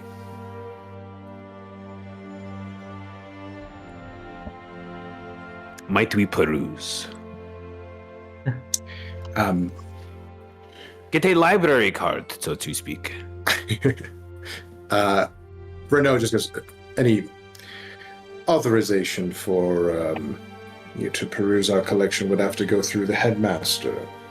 He just kind of looks at Flickerist. Are you what's the word? Are you trying to wholeheartedly, like, actually gain access? Yeah. All right. Yeah, make a persuasion check for me. Nice. I think while Vitruvius is asking, I'll just whisper to Costello, do you want to ask them if they might know where to find your body? Costello, in his magically muted voice, just kind of speaks up and just goes, well, they do appear rather young. I don't know if they would really have the knowledge I seek. I see. But if you're curious, I won't stop you. 18. 18.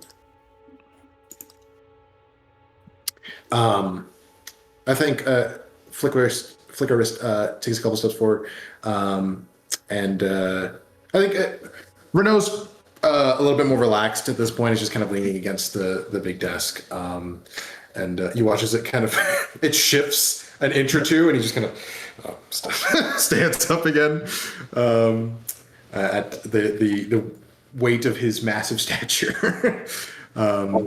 And Flickerist just kind of looks over and goes, I told you to stop doing that. Is it a gnome-sized desk, or? Yeah. It is a large desk, but for a gnome. But I think he just kind of walks off a bit and takes a seat in one of the slightly larger chairs that are meant for humanoids there, or larger humanoids rather. I think Flickerist looks towards Vitruvius and just goes, and how would perusing the collection be useful to your work? Oh no, absolutely not. I have not had some leisure reading for much a time. Something smutty would be very applicable. I don't think this is a place for smut. Oh, just goes, my apologies. I'm sorry to disappoint. This is not the right place for that. This is a school. I would benefit greatly from spell scrolls, being able to copy into my spellbook. For the record. I see. You are a wizard then. I'm a scribe wizard. A scribe. Interesting. How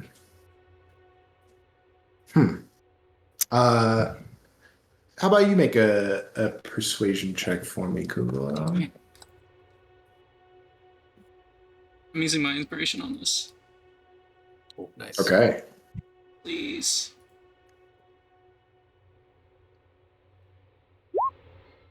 No. Oh no. Oh man. Yeah. I think she just goes,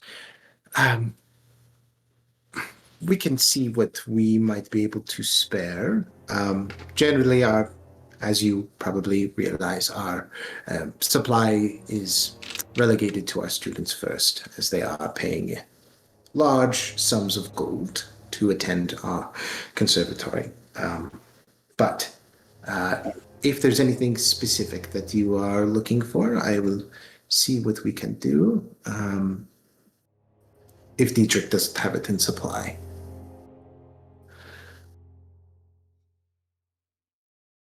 Specific thing at the moment, though I'll admit, Kubla looks at the arcane glyph in the center of the rug. I'll admit that if that is what I think it is, I would love to learn that spell without having to spend some of my inspiration through the process of improving myself. I'd like to learn as many spells as I can without needing to burn my experience, so to speak. Renault speaks up and just goes, what magnitude of spellcraft are you capable of casting? I can fly.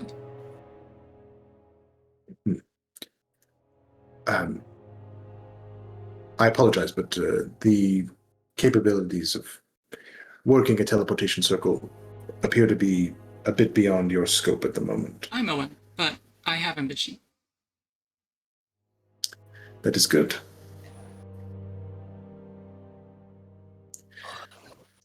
Maybe in the coming months or years, but you seem adroit at my first read. I think the capability will come to you soon enough.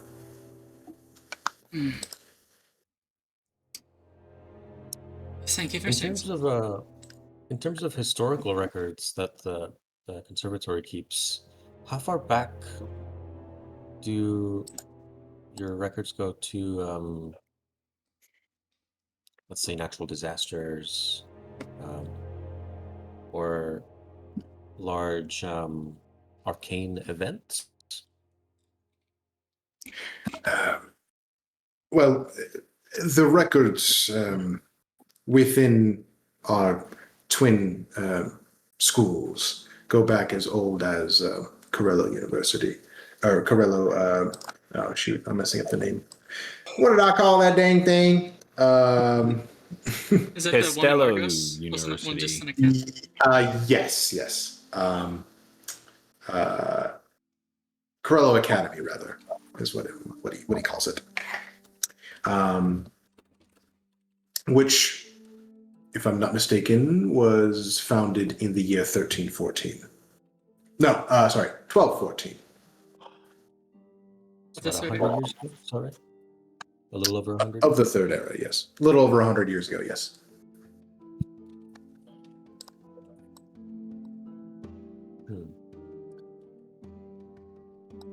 So the records within the schools, at the very least, go back at least that far, if not further.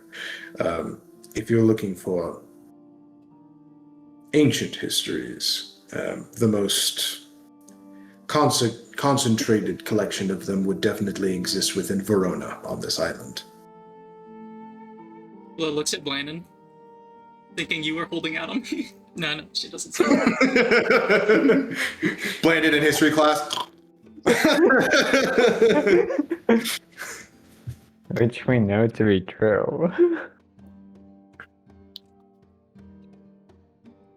Canon.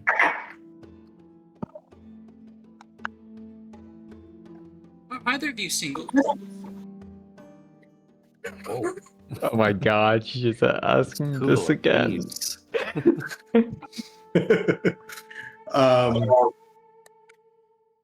I think Renault does like a slow double take, like looks at you and then looks at you again.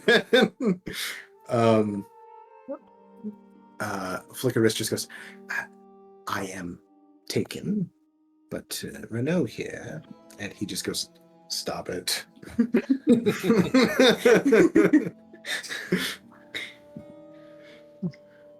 I'm surprised.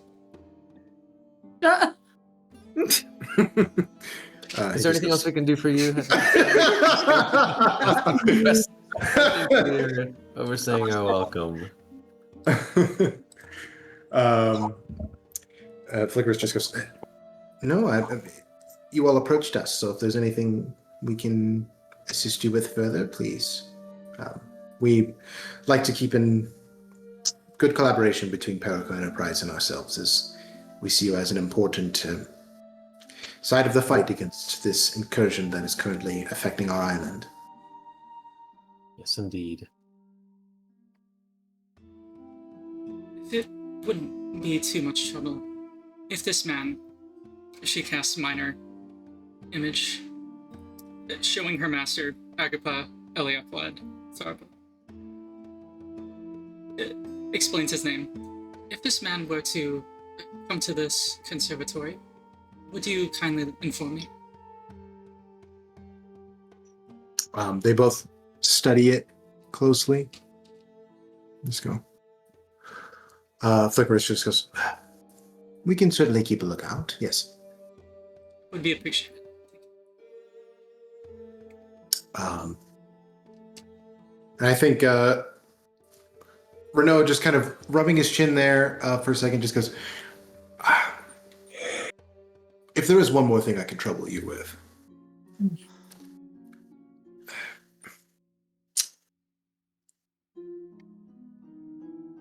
I couldn't help but overhear your hesitancy about asking about this ring. You recall, Kublo, you whispering to Vitruvius, which this isn't a gigantic room, so the sound carried a little bit. He also rolled a nat 20 on his perception check. Maybe get long ears. But he just goes, is there a point of concern about the artifact? I do not wish to pry. If you do not wish to share, you do not need to. But if there is worry, I think maybe I can help. Kublo will look at Gaia and Vitruvius, seeing if either of them mind her saying anything.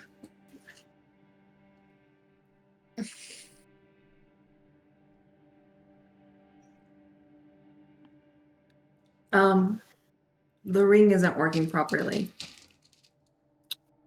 What do you mean? Oh, yes, that little kerfluffle. By my examination, the fabric of magic binding Vitruvius to this ring would be impenetrable, and wholly incapable of allowing even a loose bit of freedom to our friend Vitruvius here. Vitruvius was not summoned by the wearer of the ring, Gaia. He emerged on his own, and by my examination, the fabric of the magic holding him to reality, to binding him to the ring, is fraying, which is impossible.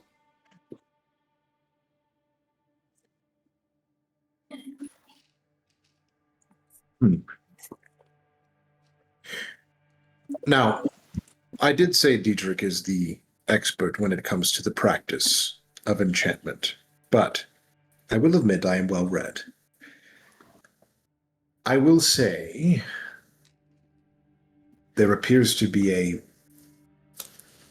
an extremely rare precedent for a phenomenon such as this.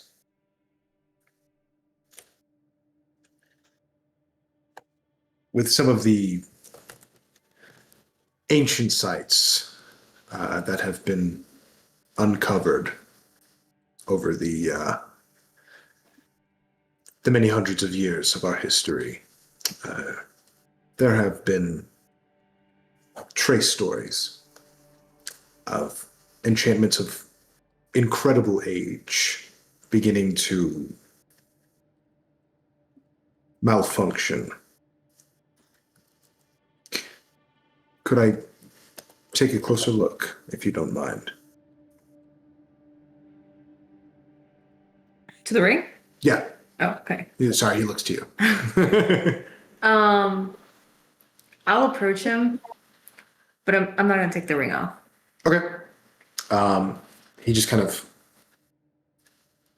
you approach him. He just kind of stands up at this point. I'll hand him my hand. Okay. Yeah. He just kind of like gently grabs it, and his hand is like 2 times the size of yours almost. And it's like slate gray skin. And I think softer than you would imagine. But you watch as he, with the other hand, grabs a crystal necklace from underneath his robe, and kind of squeezes it for a second, and then passes his hand in front of his eyes. And you watch as they flash for a moment, and he looks at the ring. And after a second, he just goes, There's a small amount of physical damage. Surely that wouldn't be enough. Just unusual. Hmm. I think Kulo is obviously uneducated in this. Surely that wouldn't be enough. Artifacts of this value, physical damage shouldn't. You are the expert. What is it you're saying? I'm saying that this magical implement has been damaged in some way, which is items that have been enchanted, especially powerful ones, are very resistant to any kinds of mundane damage, and even magical damage of many types. There are only under extenuating circumstances would an object of great power be damaged in this way. And most of the time, if something powerful enough to do damage to it occurred, it would most likely completely destroy it. Which may lay more credence to the hypothesis that it is slowly unraveling. I think you watch as he swirls his hands once more, and I think you would recognize the incantation for detect magic, Kulo, and identify in quick succession. And he just kind of looks at it and goes, Conjuration, abjuration, very much designed to contain and summon a creature. Magical glyphs are... Huh. That's strange. I don't recognize them. By Vitruvius's account, this ring is likely more than tens of thousands of years old. Just kind of looks up at you, Gaia, and at you, Vitruvius, and just goes, is that so? Hold on, I'm pulling up my notes. I'm trying to find the name of my origin real quick. The name of your origin? What do you mean? Like the city. Oh. We're getting new Vitruvius lore? Yeah. Does Renault look around the room after he casts Detect Magic at anyone else? Make a perception check for me. Okay. I am originally from the Radiant Citadel.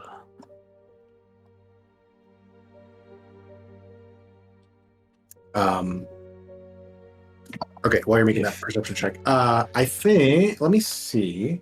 If that means anything to you.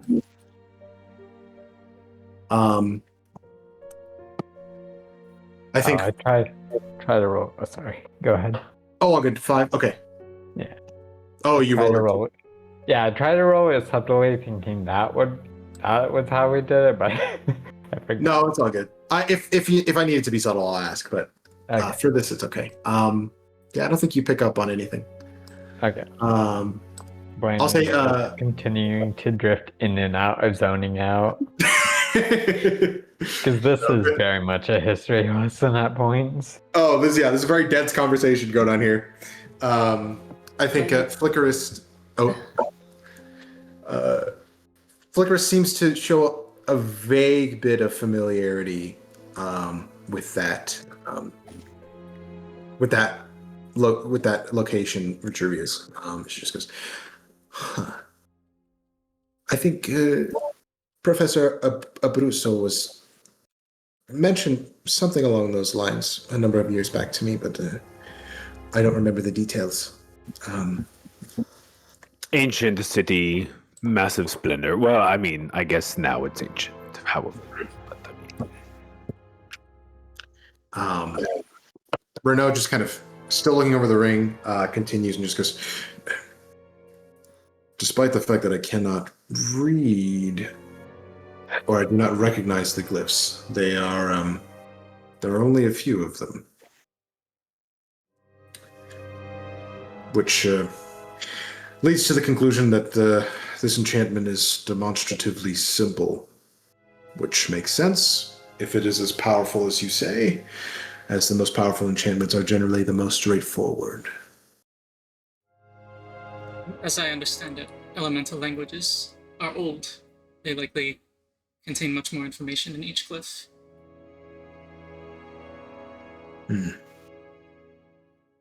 Do you know,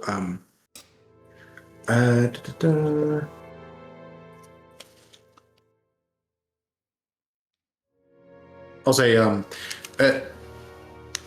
actually, I'll say he calls Flickerist over, and she just kind of looks over and goes, well,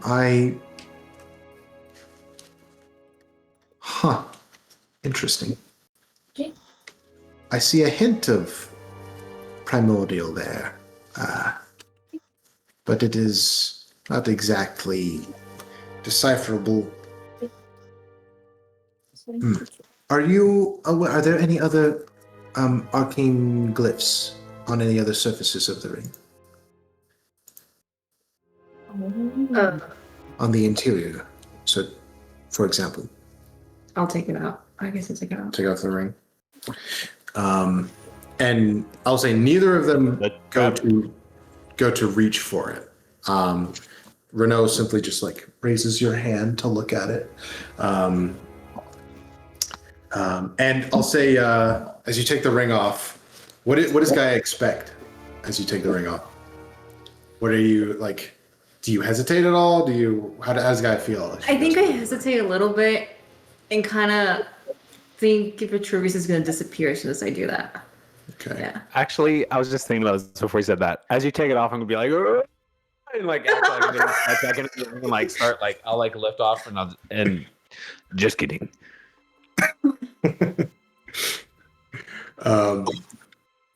Renault just goes, yes, that as he's holding your hand, just goes, removing the item should not end your connection to it, so no worries. But good act, Vitruvius. True. Yes. But I think as he lifts your hand, Gaia, and gets a look underneath, he just goes, nothing. And you watch as he reaches into a pocket on the outside of his robe and pulls out what appears to be a miniature spell scroll that he unfurls. And you hear as he quickly says, Permite invisibilia videre. And the scroll burns to a crisp. And you watch as his eyes, just the outer rim of his eyes begins to glow with like this pale light blue luminescence. And he goes, aha, clever. The incantations of true power are hidden on the inside and invisible to the naked eye. I think, let's see, I think he looks at it and just goes, I can't read these either. Tramilla? And you watch as she comes over, and he reads out the language to the best of his ability before she just kind of stops him and goes and grabs another one of those miniature spell scrolls that you saw, and she just goes, we'll have to thank Professor Brousseau for these later. Come in handy. And just kind of looks, just kind of furrows her brow. These are clearly written in primordial. And specifically, Auron. Good thing I can read them. Whoever enchanted this item was incredibly thorough. And just kind of looks at you all and says, inscribed here is the...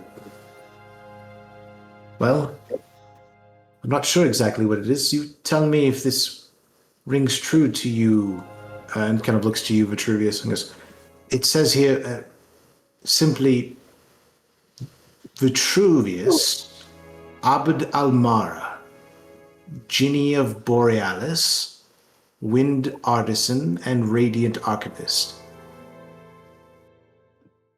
That's me. In the present. That's a good title. Cloak of Billowing. I'm gonna take out my journal, and on the first page I'm gonna like scratch out something where it says like a placekeeper name, and I'm gonna copy that down. And she looks, as she says this though, she looks concerned because as she continues, she goes, this appears to be the full name, species, origin, and title of the target of this enchantment, which majorly enhances the potency of the spell. Whoever did this to you knew you very well. Oh, yes, he did. And I think in that moment, Vitruvius, as you finish writing down these names and titles that most of them lost to you, except for maybe the final one, the Radiant Archivist, I think a brief image flashes into your mind, hazy, as you see an impossibly large, scintillating diamond reaching up into an expanse of multicolored clouds as you move amongst what appear to be buildings that make up some settlement of some sort. And like in a split second, you see that flash and it's gone.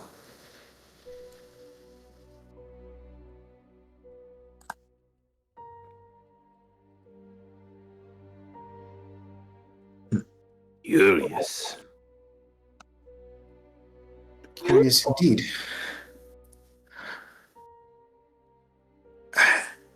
As far as the enchantment goes, this, Renaud, as far as your understanding, this was built to contain and compel the target to do one's bidding, correct? And Renaud just nods. And she goes, and you say it's hasn't been functioning in that way. You're able to emerge yourself from this enchantment? I am able to come and go as I please. For the most part, every so often,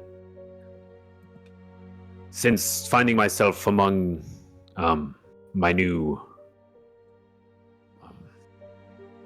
master, I have been unable to control being summoned back at intervals, most inconvenient. At least that's what I keep telling him, because every time we seem to be in a fight, it happens. Is it coincidence or is it purposeful? We do not know yet. Maggie's gonna lean over to Nico and go, we kinda know.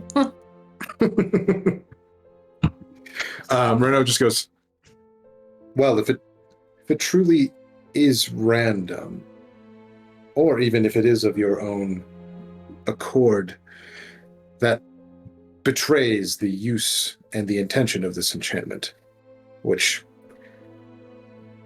might very well lay more credence towards the unraveling of this magic. I wish it would unravel these. You can see his like bracers that symbolize his binding. Huh. If it is the case that this magic is slowly coming undone,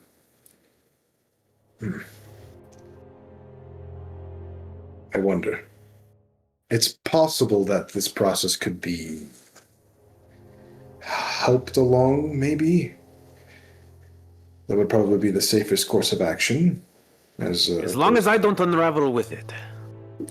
Well, that is my concern with the first solution that I came up, or that occurred to me, which was the destruction of the ring that you reside in, but that could I'm not sure if that would cause the same result. If we tried to help it along, it would be a lengthy process and would need a skilled arcanist to complete it, that's for sure.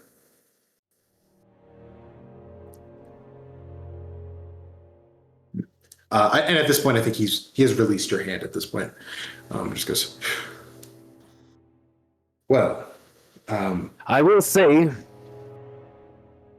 I'm not entirely disappointed at my current circumstances. This is the first time I have been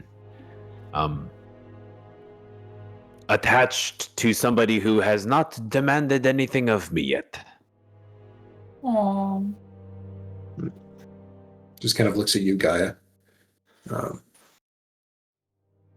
Looks back to Vitruvius. He says, very well.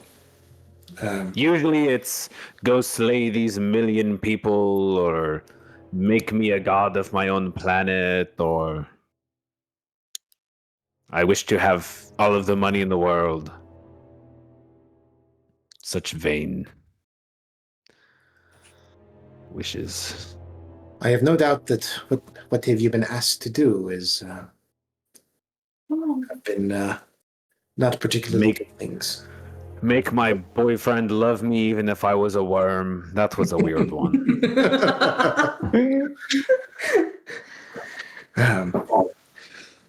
Yes, humanoids with power tend to want things that will not end up helping them or anyone else in the long run. Greed can cause much. I will say, the way I got around that one was quite enjoyable to me. Was it now?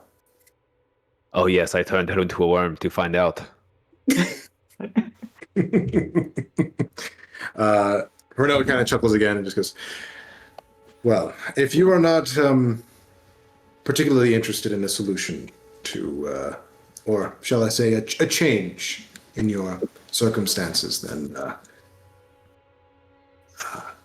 I at the very least thank you for allowing me to provide you some more information. Unless Gaia becomes malevolent, I think I will be content. Well, it seems you all have a working relationship for right now. What kind of damage caused the ring to be damaged, do you know? I'm not sure. It could be just, if it truly is as old as you say it truly is, it could be just time, I suppose, or it is possible to destroy magical items, and but I'm not sure. It takes a lot of magical energy. An artifact. In some cases, a very specific magical signature is required to do damage to certain things. Depends on how powerful the enchantment is, which, from our investigation, it appears to be significant. So, something else of significance would have to destroy it, from my knowledge. Okay, but no physical damage from me punching someone? No. Okay. That would not come. Oh. Oh. She said, is it I the problem? And he does speak up again and just goes, and the damage I saw was minuscule. I had to enhance my vision magically in order to see it. Nice hands. Thank you.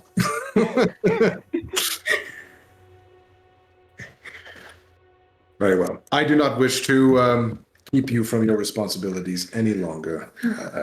If there's nothing more that we can help you with, then we will send you on your way.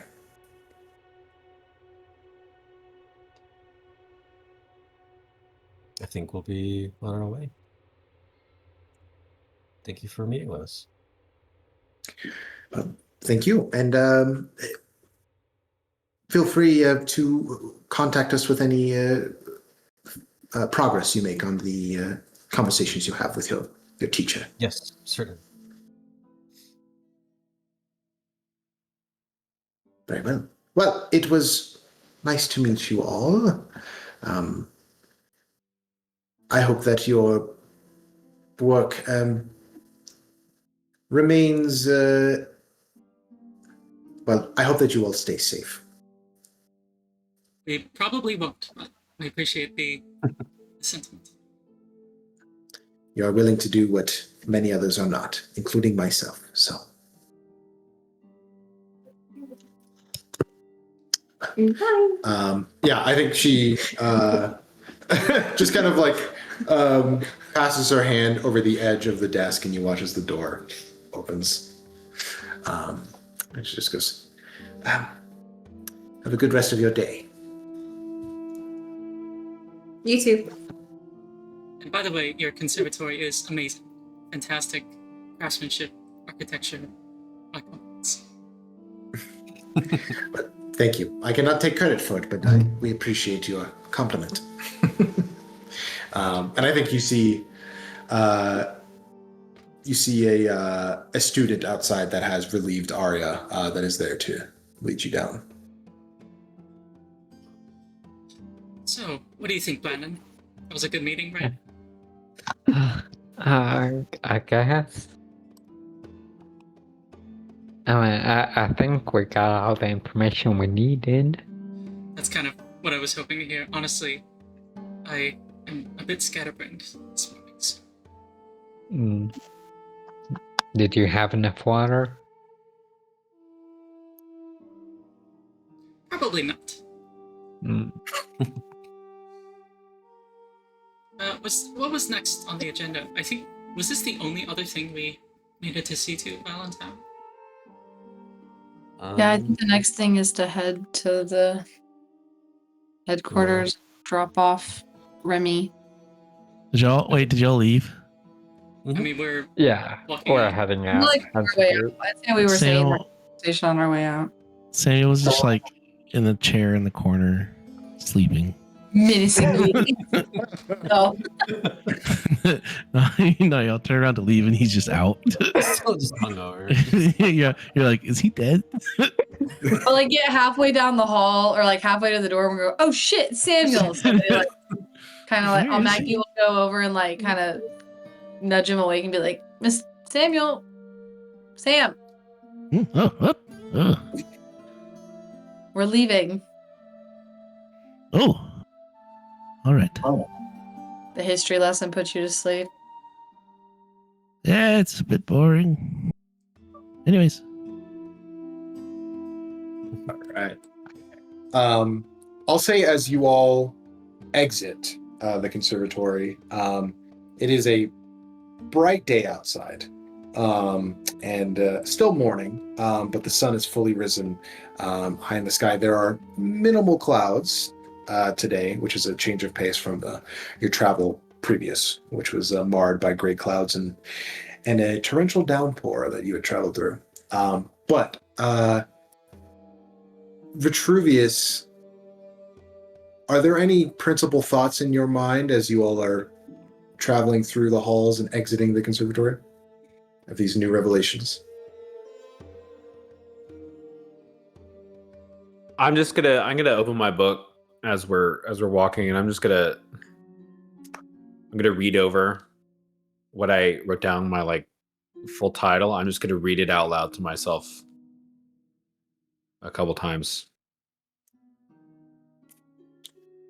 As you do that, you read those names, those titles to yourself a couple times, and you kind of look up for a second and continue following the party out as you're the last one that emerges from the large double doors there.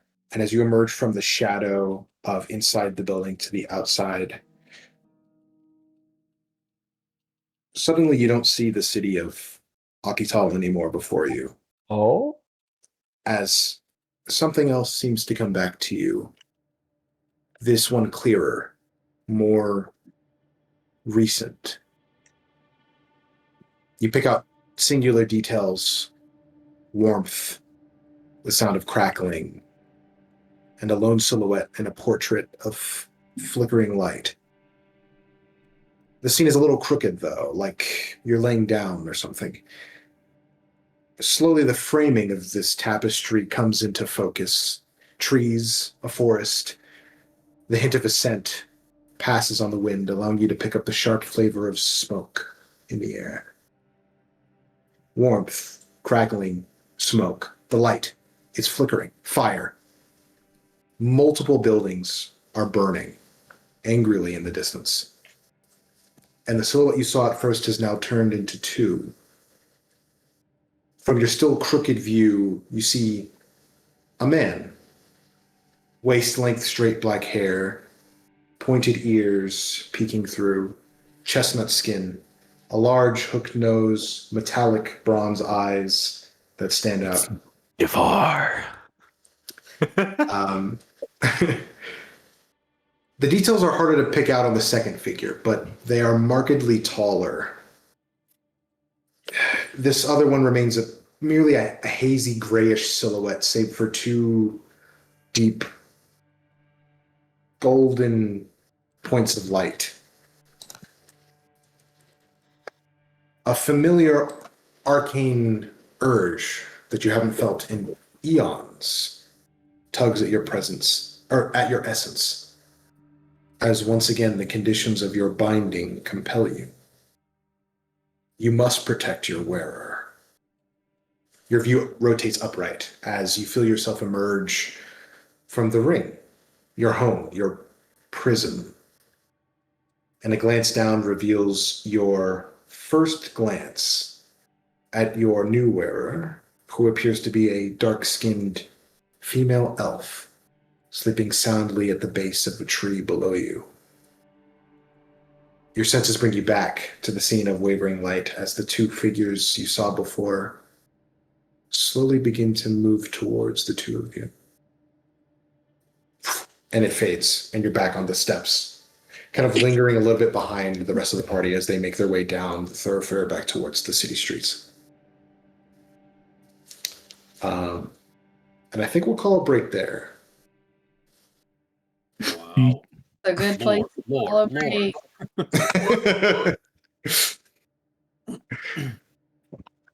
Cool. Welcome back to D&D, guys. Yeah, for real. Yeah. Man. All right. Yeah. All right, cool. I wanted to make sure I took a break this session because I've been forgetting the last couple. But yeah, let's say 15 minutes? Yeah. Okay. Does- I'm back at Who I do does have to call have? Yeah, I was I gonna have to say call I at heard like stop. 11 Central. So like 10 o'clock for us. Okay. I gotta work. 1 Central. Okay. Okay, cool. But yeah, All I right. can take 15. We'll be back Yeah. at 45 then. Cool. Yeah. All right. Rose. Howdy. Hi, I'm Paul. Oh, shit. I'm Paul.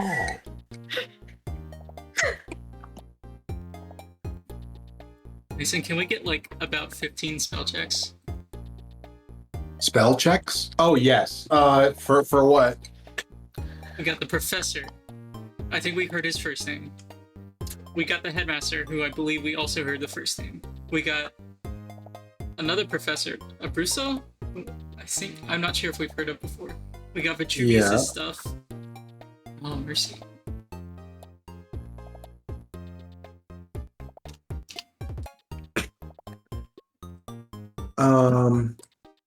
The other professor was just listed by their last name. Really? Abruzzo.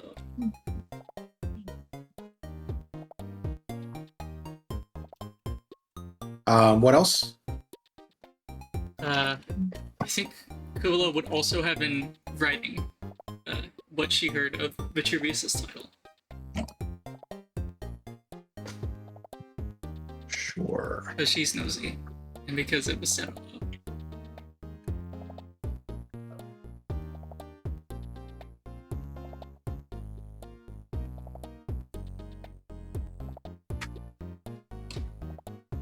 Daniel, did you cut your hair?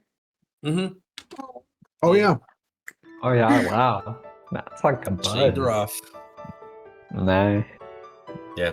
Yeah, I got to donate it to Wigs for Kids. Oh, Oh, that's nice. nice. Yeah. Nice, man. It was getting too long. And it's so hot. And I'm like, I'm done. Oh yeah.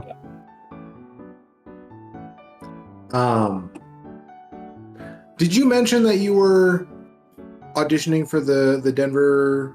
What's it called? The Wind. The Wind Ensemble. The Wind Ensemble. Yeah, Denver Wind Ensemble. Yeah, Okay. I got it. I You got did? it. I got in. Okay, Yeah, dude. yeah. Hell yeah! Congrats, man. Yeah, thank you. Thank you. The reason I can remember. Did you mention it a couple sessions ago or no? I might have, yeah. I Okay. probably did, like 2 Okay. weeks ago. And yeah, I heard 'Cause that I- this past Tuesday. Hell yeah, dude! Congrats. Yeah. It was crazy because I got one of the teachers I work with at Eagle Crest High School. She's one of the people on the panel, and she called me randomly and was like, "Hey, do you know this guy Daniel Toscano?" I was like, "Yeah, I do." Yeah, and they were like, what is he like?" And I was like, "Bro, dude, I give you all your flowers, What? No way. Dude, Yeah. Thank you so much. Yeah, Yeah, you hooked me up, dude. You're the GOAT. Thank you. Wait, what happened? No, I mean, I did nothing. They're already saying your audition was great, so you did all the work. Oh, but- great. I'm glad they liked it, yeah. Wait, what happened? I auditioned for the Colorado Wind Ensemble, and I got it. Yeah. Yay! Heck yeah, dude. Congrats. That's awesome. Thank you. Yeah, thank you. So I don't know when we're starting up soon. I know we're going to Midwest, which will be fun. So that's happening in December. But yeah, I'll let you I think know the when- real question is, how much do you get paid for that? $45 at the end of the season. Yeah, really? That's it. Yeah, it's not a paid gig. It's like a Okay. nonprofit thing, yeah. Do they pay Still for fun. like your Still room and fun. board when you travel though? I applied for a grant that they offer, but Okay. we'll see if I get it. There you go. Yeah. Oh, good luck. Thank you. Playing is still fun though. It'll be Sure, good to keep play. playing. Yeah, it's been since 2021 when I was playing in college that I like Oh played wow. in a real group. So yeah, I'm looking forward to it quite a lot. There you go. Dude, I'm telling you, Like fills your soul. it's a feeling like no other. Going back to it after taking a break, Yeah, I bet. Yeah, I'm super. so hyped. it's gonna knock your socks off that first time you play with a group, and you're like, yeah, Oh my god. Yeah, I'm gonna be levitating. Yep, that's awesome. Yeah. It's so funny because I like get all the goss because all of the other teachers all the other clinicians I work with are in it, so they're always talking about Oh, it. So it's so that's funny. fun. Yeah. That's cute. Yeah, I'm excited. Oh, to you get know they're connected. talking mad shit about everyone too, right? Oh, for sure. I know two of the clarinet players and one of the flute players. You know bad things? Purely No, not through that. shit Well, talk. they Oh. were talking shit about one clarinet player. Man, this Okay. person won't learn their part. They're always playing flat, and they can never hear themselves. I think they were talking about somebody who just. No, that was the other group. Never mind. Wrong group. Okay. But a lot I of think they were guys. talking shit about like some brass player or something. You know brass players. No, yeah, I'm excited to get connected in the interweb of musicians here. So Mhm. thank you again for hyping me up. Yeah, no problem, man. That's really exciting. Mason, Okay. last Yeah. check. That Major Okay. Navy officer. Oh yeah, that's a name that I don't think anybody could spell. I tried. Oh, Baby officer? What? the Navy Baby officer. officer, yeah. Baby officer. I'm all When Rose spoke, my headset cut out or something weird, and it said baby officer. I was like, what? We don't know how old I they was are. like, They could be a baby. I don't think that's right. Or are they an officer of babies? I got the last name right, but I did not get Nice. Yeah, combo. Fuck, I missed half the the L. I mean, half the time when I pronounce them, I kind of flub them too. I was like, Amalfitano the first time. Like I had to sound it out. I was like, what the hell did I come up with? What is this? Why did I make this up? But no, honestly, it's been really fun. Just looking at like Italian and French and like even Roman in linguistics, just to find cool names and stuff. Yeah. By Roman, you mean like old school Latin? Like like Latin, but also like ancient Roman for Yeah, things you were that- saying so that see invisibility spell that Mhm. Professor cast. Was that Latin?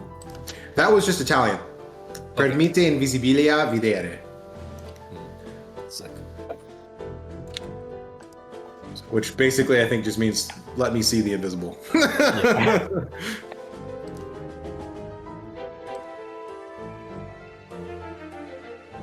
Oh yeah.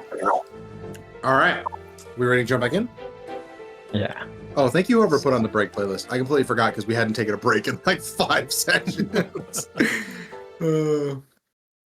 And we're back.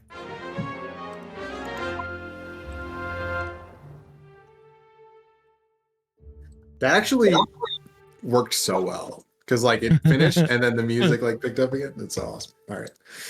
I try. Yeah, no, thank you very much for your service.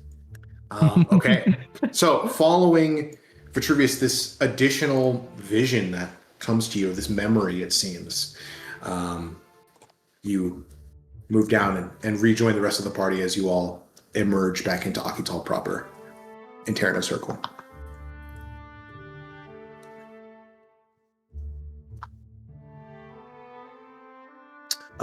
Are you all heading in a particular direction?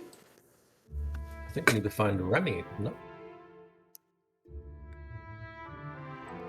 Ooh, I think Kubla would wake up, so to speak, after a actually very interesting meeting.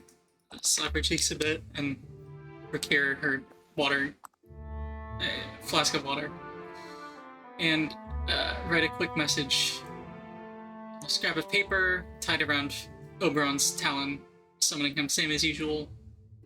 Same behavior as before, to fly to Sepham Villa and return with a message if they give one. Okay, so you're just instructing Oberon to go. Wait, are you sending a message, or you just want me to go there? And I'm writing. Right, I should say the message. Are you still busy? We may leave for Terraecis Enterprise headquarters today. The usual pleasantries, Kublo, temper sides, etc. And then she will have Oberon fly to Sepham Villa, which the city is pretty well laid out. I think he should be able to find it. Yeah, he's been there a number of times before, so. You just said his name. Oberon has a decent memory, so. Okay. As for walking, can I keep an eye out for like a bulletin board with like news? Sure, certainly. I think as you all are you all wanting to stay within Interna, or are you kind of moving back towards the center of the city? Probably the center of the city? That's where Remy probably is, right? Honestly, this is Kubla's speculation. He may not be in Interna. He may be in the rougher areas. I'm not sure what sort of information gathering he was doing in the city.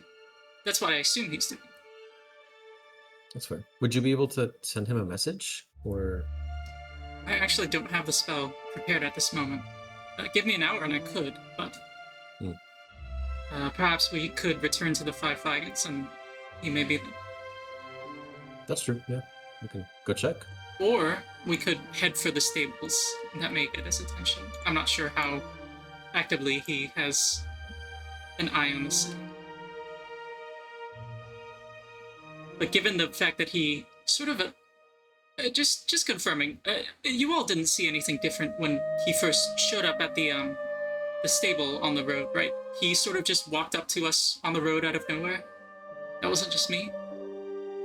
He was already there. We got there before him. It's just like he walked out. He walked up out of nowhere as if he had been there waiting. Maybe he's been spying on us. Maybe he knows we're coming. I'm kind of hoping for that, honestly. Well, let's go to the stables. Let's do that.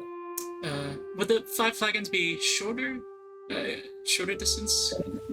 Because it's in the center circle, and I think, I'm not sure I recall where the stables were, but I think they're on the outside ring of the city. They would be in a Sterna circle, that is correct.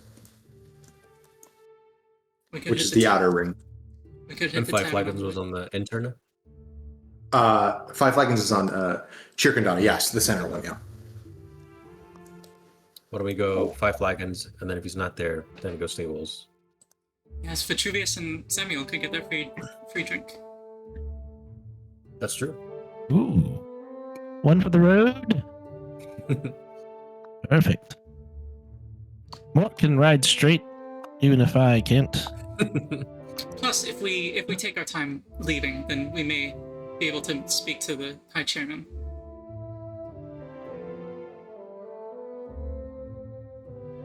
Okay, so off to the Five Flagons again. Yes. Yeah. Fantastic. All right. Oh, excuse me. Okay. While we're walking there, I think Kublo would be like looking at Blainen with a bit of anxiety, as if like she wanted to ask something, but keeps not saying it.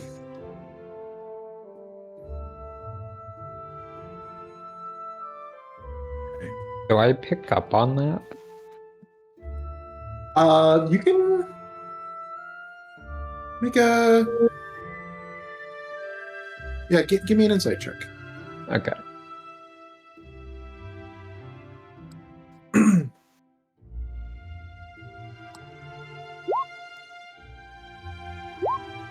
$18. Oh wait, did I whisper that again? Oh, Because it says I can say it. public. Okay. Yeah, I can say it. There you go. Okay. oh, you don't have. Are you proficient in any of those, Rose? No, I'm not. Or That's no? that's the role. Okay, Uh, cool. You can I just- tell. Kublo seems like she's trying to hide her antsiness, but she's not being that. You can pick up on it. Is there... Do you need to ask me anything, Miss Kuplo?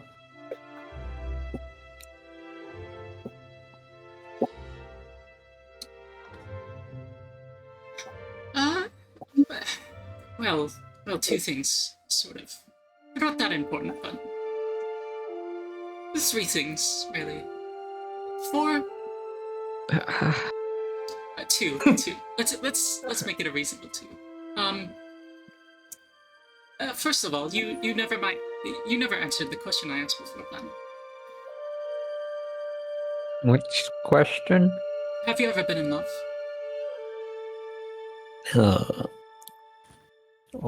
Look around. Wow. Estella speaks up. Come on, answer the question, man. I mean, I love my family, but does that answer the question? I think that's enough of an answer. No crushes, no. I understand you're. Yes, you're young. You've explained. There are buildings on our side, right? As we're walking by. Yeah, you're in a street Yeah. thoroughfare. He's gonna start veering towards those buildings. I'm gonna leave. Wait, Planet. I apologize. I mean no offense. Pure nosiness. Forgive my impertinence. The other question is more sincere. We just heard Verona. Your village is would be the place to go for history, for historical writings and such. I feel rather ashamed that I feel I was less attentive in your tour given of Verona. And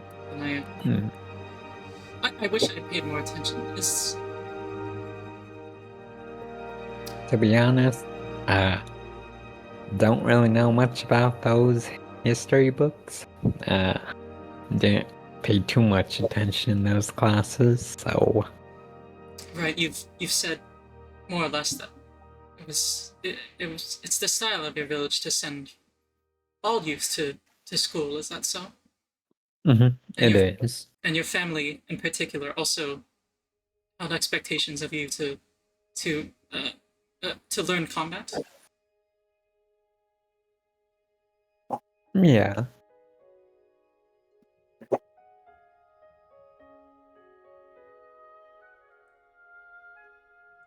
What would you say your...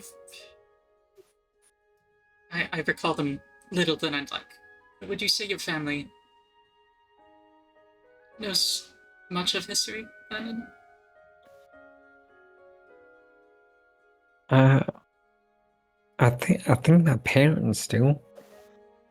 Are they individuals of faith towards any particular divine? Mm. They're more individuals of faith, yes. To whom? Listen, is there any particular divine Verona would be more inclined to? I think Verona is a town that has a general belief in all 8 divines. So you can find believers or followers of any divine you can think of there. But I can decide for you, or I can give you a list and you can decide, or something like that. Or you can just say they were, general believers. Up to you. Yeah. But that's the most common, is just to believe in all 8 divines and kind of generally worship them all. All right. I think it just kind of depended upon the time of year. They would worship the 8 divines throughout the year, depending on the season and just what was happening in their life. No one in particular. See, I ask because these questions are to a particular point. If I may compliment you, I find you a remarkable young man, and you have grown so much in the weeks that I've known you. From when we were first leaving your village, I found myself rather worried for you. I held an expectation of myself to protect you, which I think was somewhat unfounded. I find that oftentimes you are more capable than even you yourself believe. I have underestimated you, Brandon, and I believe that the blade you carry exemplifies that. I asked about history and about the divines because frankly, I worry for you in a different way now about what Akatosh may have in store for you should you carry that blade, as you choose to do so.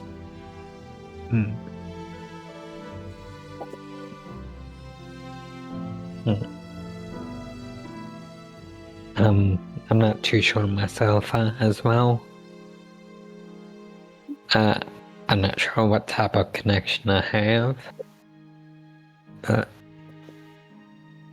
I think something I can ask my folks about, and I think they could help me out.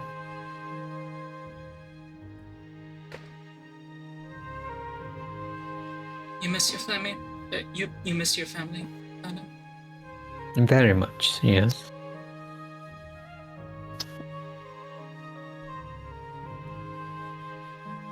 I think in a quick interjection, Castello kind of speaks up again near you, Nico, and just goes, "This seems like a private conversation. Should we kind of clear out?" Yeah, maybe we should go to the other side.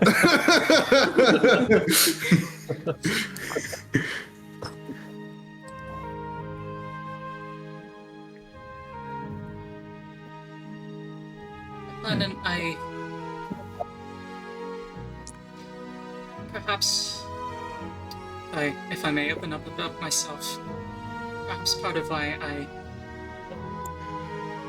paid little attention to your village, less than it deserved, to your family, is because I grew up with no formal family myself. I was raised in an orphanage, and my siblings growing up were a rowdy bunch, and Myra was the one closest to me. Myra and one other, the orphanage mother.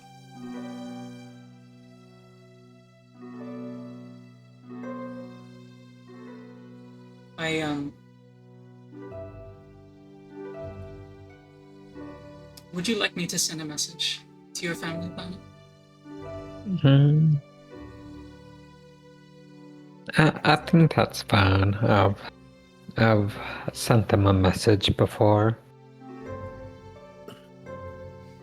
You impress me again, Planet. I'm sorry to hear that about how you grew up. I'm sure that must have been hard. Less hard for me than Myra, I believe. She, her parents were known to her. Mine not so, but because of that, I found myself rather glad that I didn't know my parents. I scorn the village that I grew up in. I think now perhaps a bit undeservedly. I've been traveling away from the village for decades now.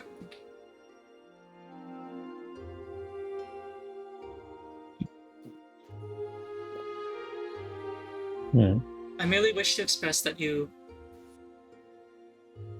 are exceptional, Platinum. You should hold yourself more high. You've opened my mind. He'll just nod at that. But I won't really respond to that.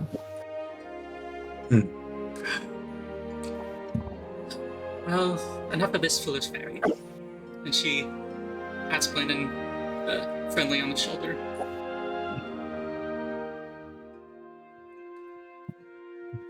Oh. So, yeah. Oh, look at this. And then he'll start veering off to the nearest building. But instead of stopping, he'll just continue his pace and then stepping along the walls of the building. And just do an arc, like do a half circle and just come back onto the ground. Blandon, you make it look as natural as any spider I've seen. It's the slippers that Mr. Diedrich gave. Perhaps, but you wear the clothes as if you were born to them. He's a real spider guy. Yes, a young spider fellow. Boy. Oh, spider boy. Oh no. I think in the distance you see two individuals like on a like a morning stroll, maybe, just kind of walking by, and one of them goes, "Did you just see? You need to get some more sleep."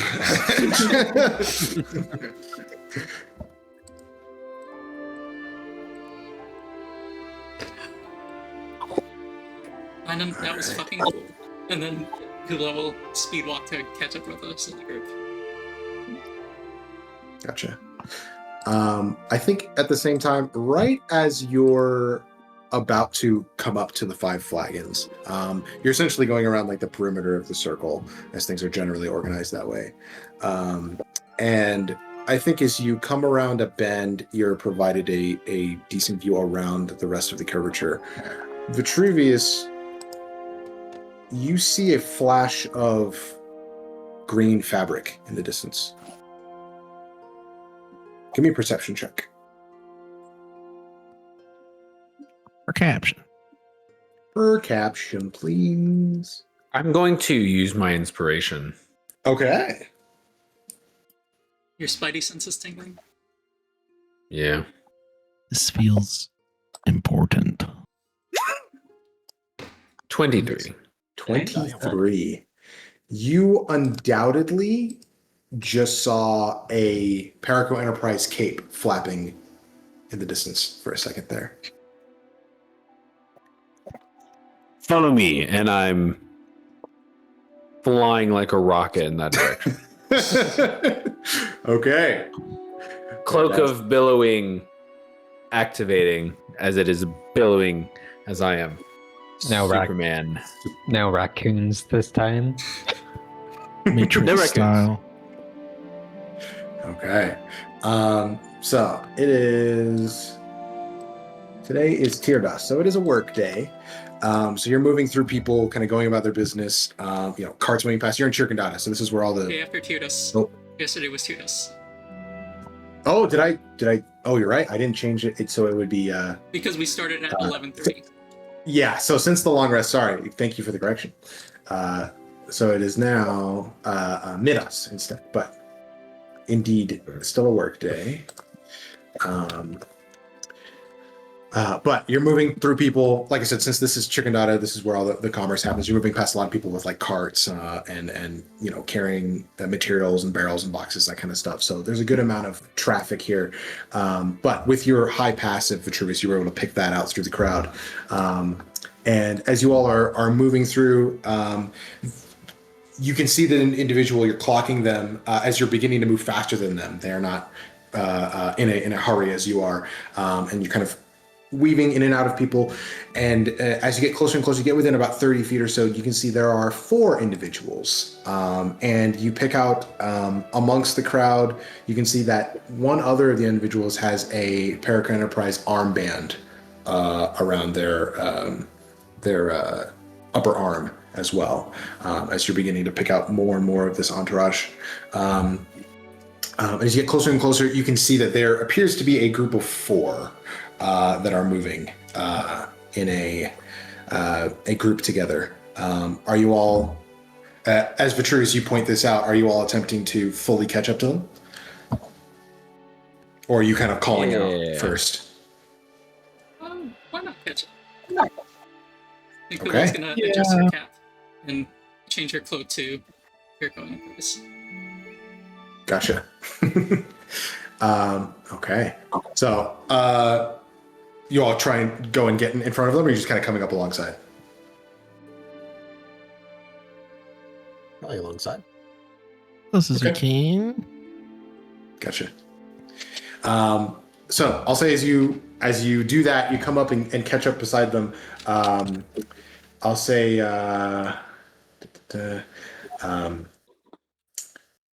you see a male lizard folk who would be vaguely familiar to you all, as you've seen this group before the first time that you came to Imola, emerging from the bastion when you first came. And you just kind of briefly passed them, got like a quick vibe check as you walk past. But you can see this muscled lizard folk wearing like sleeveless tunic, baggy pants, deep blue frills with black spots across his head, and an arsenal of weaponry that is only superseded by Blandon's own arsenal. But as soon as you all begin to come around the side, he just speaks out and goes, "If you value your fingers, you won't try anything funny." And then looks over and then just goes, "Oh," as he notices your Paragon Enterprise attire, and the group you watch he just kind of nudges another individual to his side and just goes, "Hey, Kathra," and you watch as they all stop and regard you.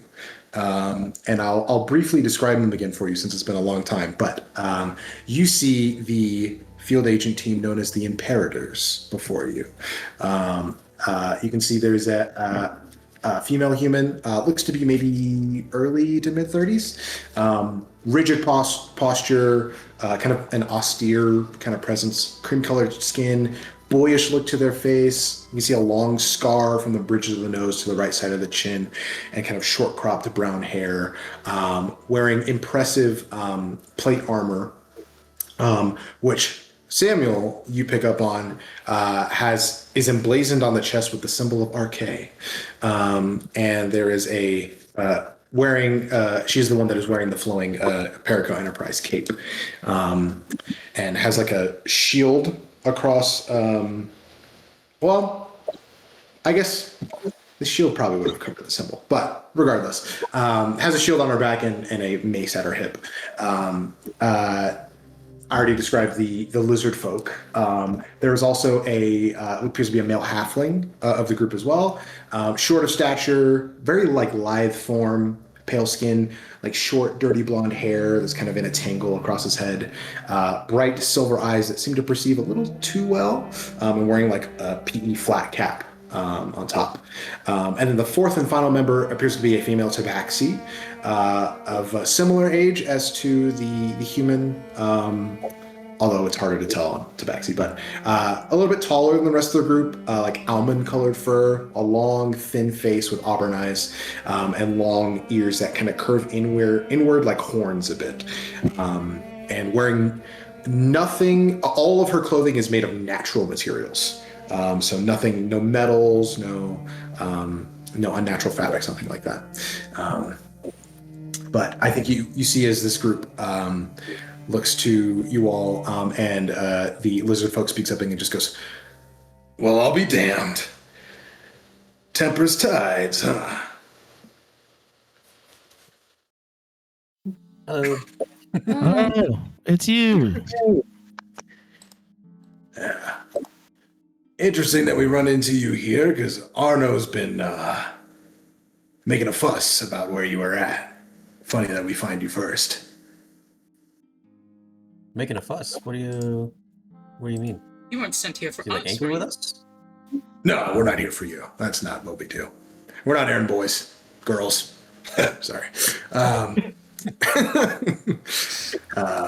And he just goes, "No, we're here on our own business.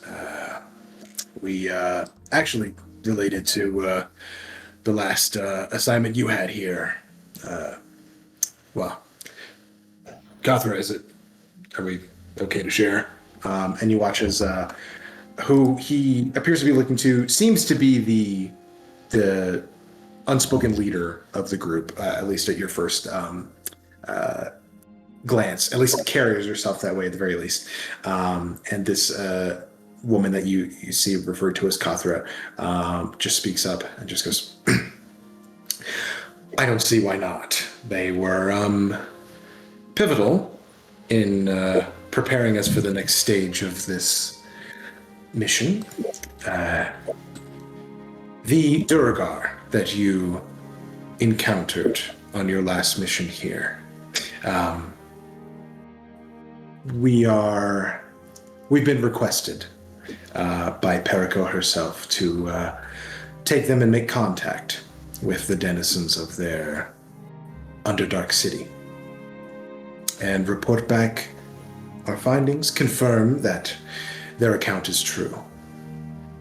As you all seem to admit confidence in. At least that was the report. But See no reason to doubt them. And our more insightful party members believe we could trust them. I believe, yes. Do you know of, we heard a scout was in Aquital.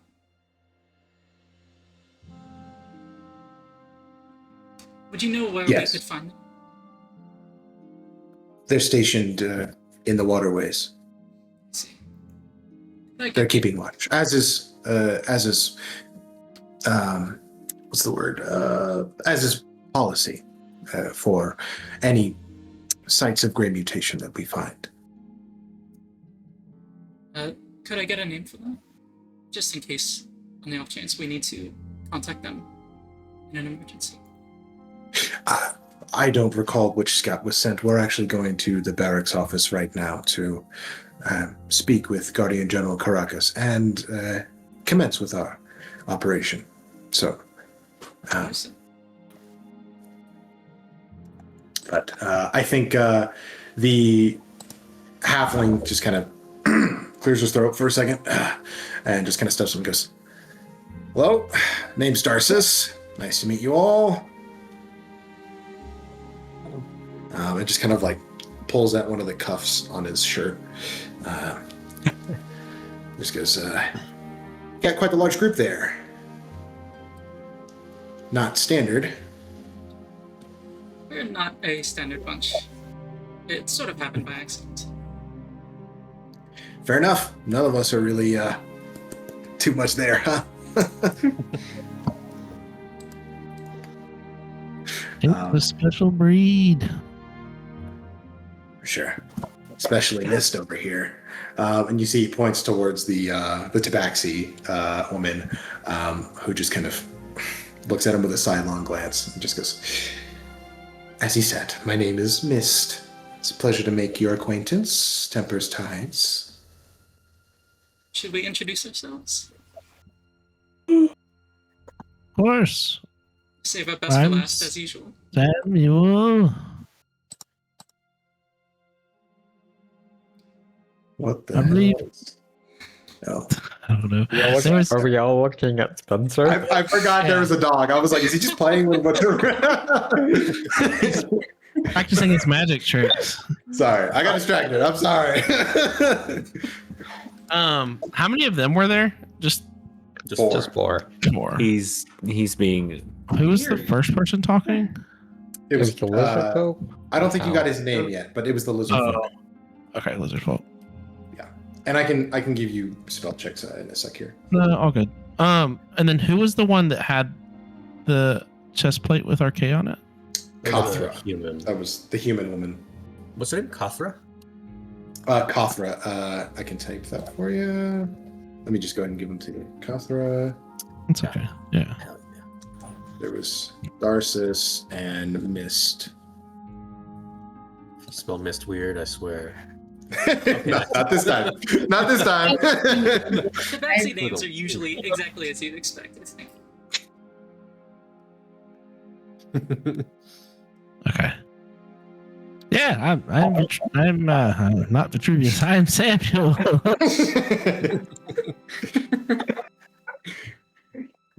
I am. These days, one of us has to do that just to throw him off. Yeah. I am Kubala Scriven. She does her usual oven bow. If we need to get in contact with you, it's likely my voice you'll hear.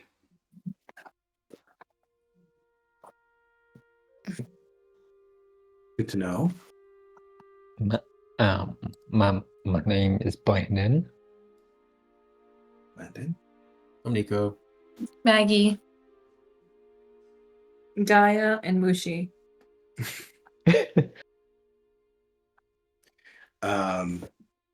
Oh, do I? I don't think this is the group. Actually, I think you would notice that Mist smiles as you point towards Mushi.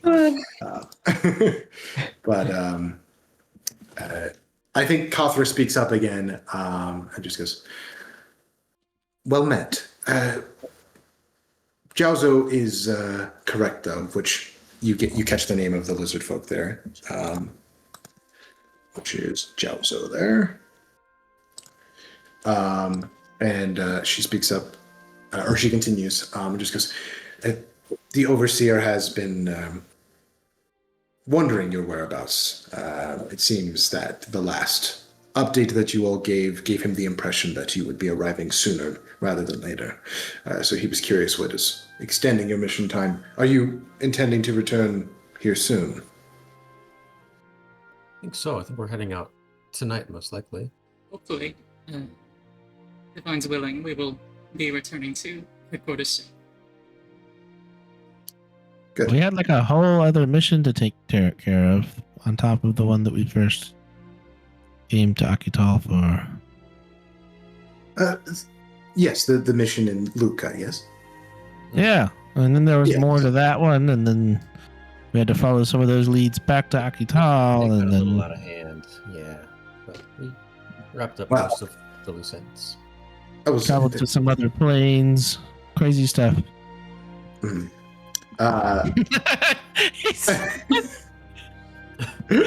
deliberately say that. That's exactly how they respond. Yep. Yeah, sure. Out of I- curiosity, is Samuel like mean mugging the Kothra, the woman wearing the symbol of RK? He's been staring her down for sure. 100%. Samuel, make a quick insight check for me. Of course. Okay, I'm back. Sorry. I'm so great at these. So That's what I was built for. Manifesting a 20. Actually, Is this the time? Inspiration. Oh my god. Okay, yeah, go for This it. is important. True. I'm gonna go ahead and say, let's say session 45 will be the last session of free inspiration. So use it while you All can. I'm using it. 19. Okay, And I needed it. there you go. I think you notice that Kathra definitely has picked up on the fact that you are looking at her most out of the rest of the group. You're not sure if she's picked up on necessarily what that means, but she's definitely clocking you. And I think you also notice that I don't think it would surprise you, but as you mentioned, traveling to other planes kind of offhandedly, the group, none of them react to that knowledge. And I think you get the sense that I don't know if you would necessarily know how experienced they are, but you get the sense that they've probably dealt with similar things that you have, them being a more senior group. What level are they, Mason? Just tell us. What level? 10. Don't worry about it. Just don't try and fight them. Listen, we can compete. We can actually take them on. All right. Fireball prepared. But I think what was I gonna say? She speaks up again and just goes, puts one hand up and just goes, "No need to explain yourself to me. The overseer is the one looking for answers." And to be honest, sometimes he can be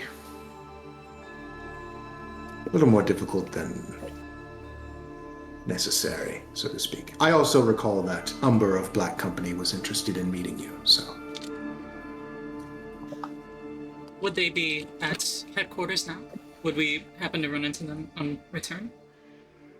Yes, as of now, well, as of your return and your report, Tempers, Tides, and Black Company are to be placed on standby until we complete our mission. As there have not been any recent reports, and what we are attempting to complete will reveal pivotal knowledge that is needed for any future operations. They've slated us out 2 weeks for the mission, but we hope to complete it sooner than that. Is this timetable based on what the siblings explained, or is this plotting for unexpected difficulties along the way? Both. This is was calculated by Nilda after conversations with these Duragar. And they, I suppose, we don't see them with you. Would they be still in headquarters awaiting to transport here quickly, or? No, they have been held here since your last interaction with them, and we are coming here to enter the site of the Great Mutation within the waterways, as they have explained it is the quickest way to return to their home. Will's gonna look at the rest of the party, and then at Samuel with like a mischievous look in her eye, and then gets surprised by how intensely he's glaring at Kathra.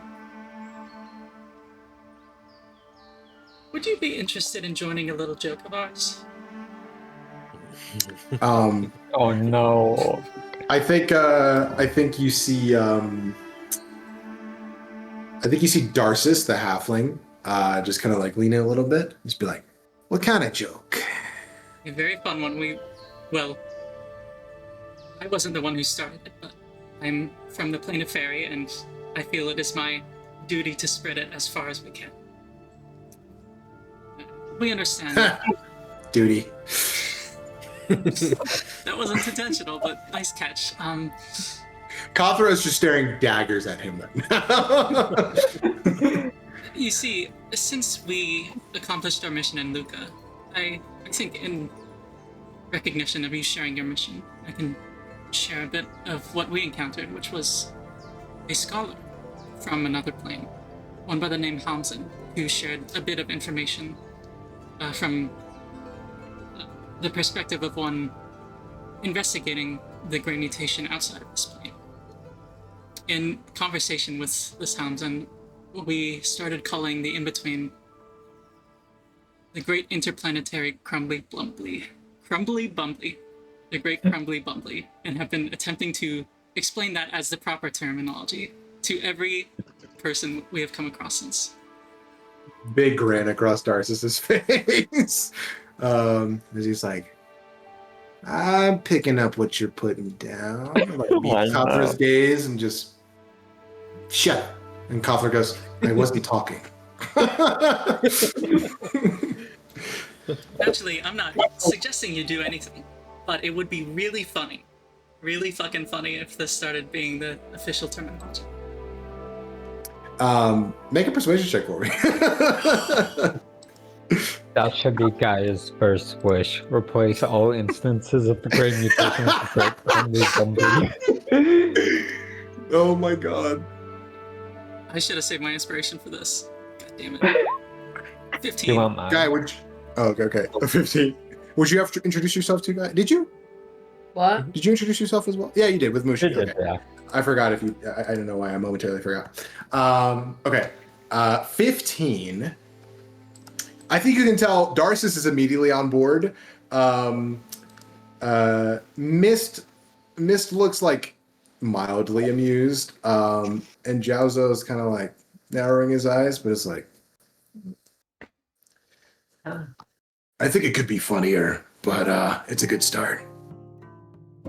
By all means, we would be happy to learn more proper terminology if you happen to come up with any.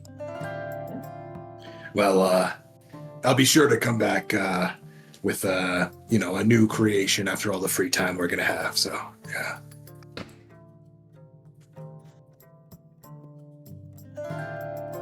But Mason can, while this is going on, Samuel's kind of stopped paying attention to the conversation.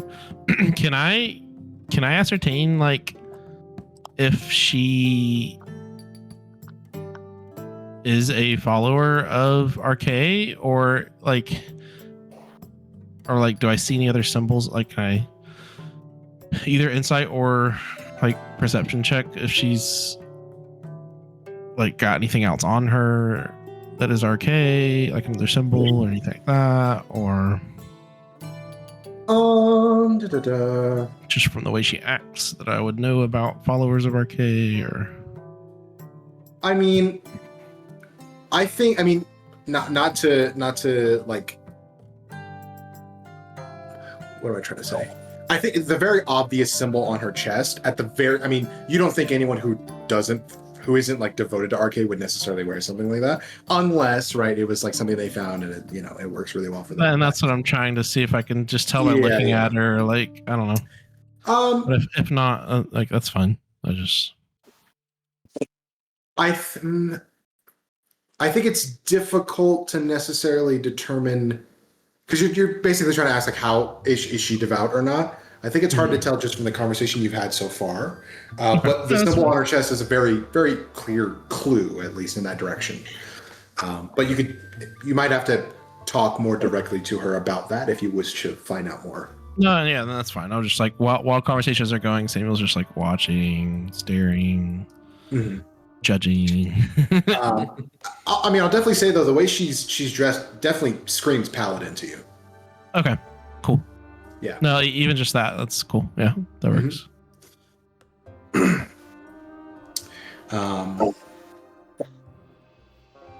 What kind of weapons does Jiaozo have on him? Jiaozo has multiple javelins on his back. He's carrying a massive club as well at his side. He's got a number of daggers that look like they're carved of bone. And I would say,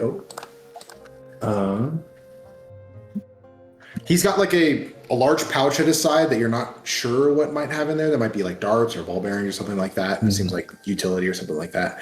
And then finally, he has a like mini crossbow as well.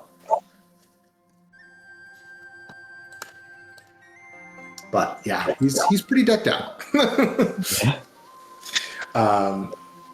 But I think Cuthbert speaks up again, just goes, well, It has been good to meet you all, and I've heard good things as to the quality of your work in the past number of days. You've worked very quickly, so I look forward to seeing the continued fruits of your labor. Thank you. And best of luck in the Underdark. Thank you. And if no one else has anything else to say or speaks up, they begin to walk in the direction of the barracks office. And Brandon, as you wave, Darcis just kind of salutes, winks at you. Jiaozo walks past you real quick and just goes, "Nice weapons." Just keeps walking past. I am more. Did you say I have more? No, yeah, I am. Like, I'll gesture to the pack and say, "There's more here."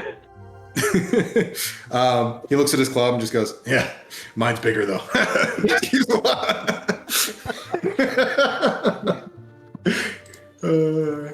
he's walking.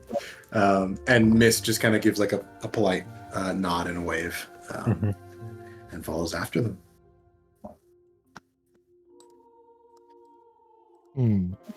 They seem nice. I hope they don't die.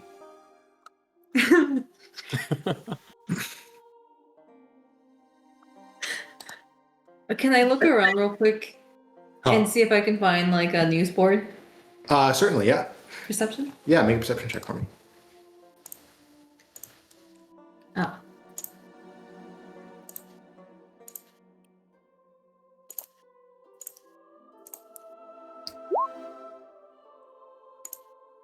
$16. You.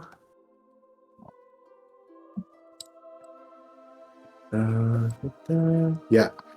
With a 16, I mean, you are in Chirkandata, you are near a lot of different entrances and exits to the interior and exterior circles. So before long, you quickly find one. I think on there you would definitely see a notice about the construction happening with the waterways and directions for citizens to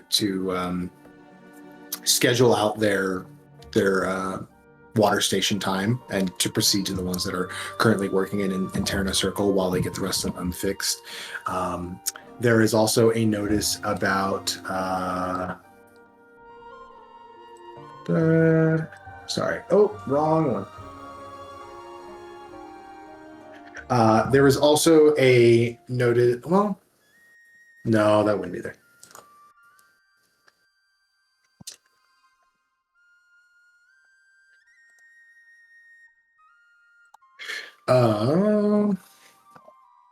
Let's see. I think you would see.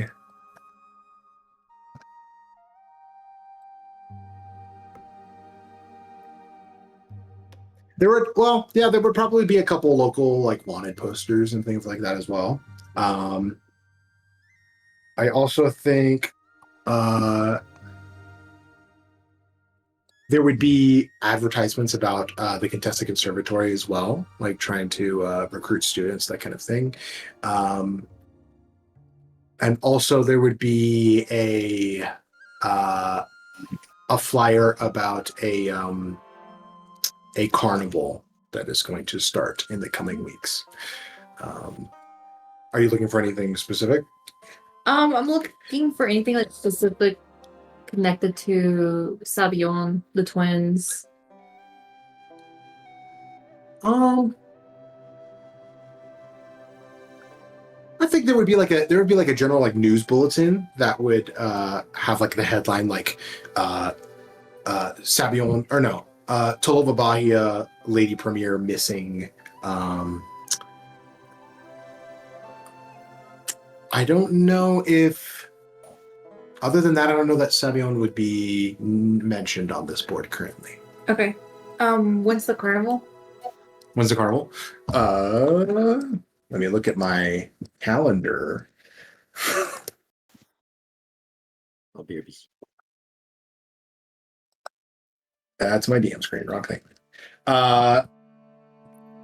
It states that the carnival will take place. What's today? The 29th of Hearthfire, it would be. So the festival will start from the 11th of Frostfall to the 17th.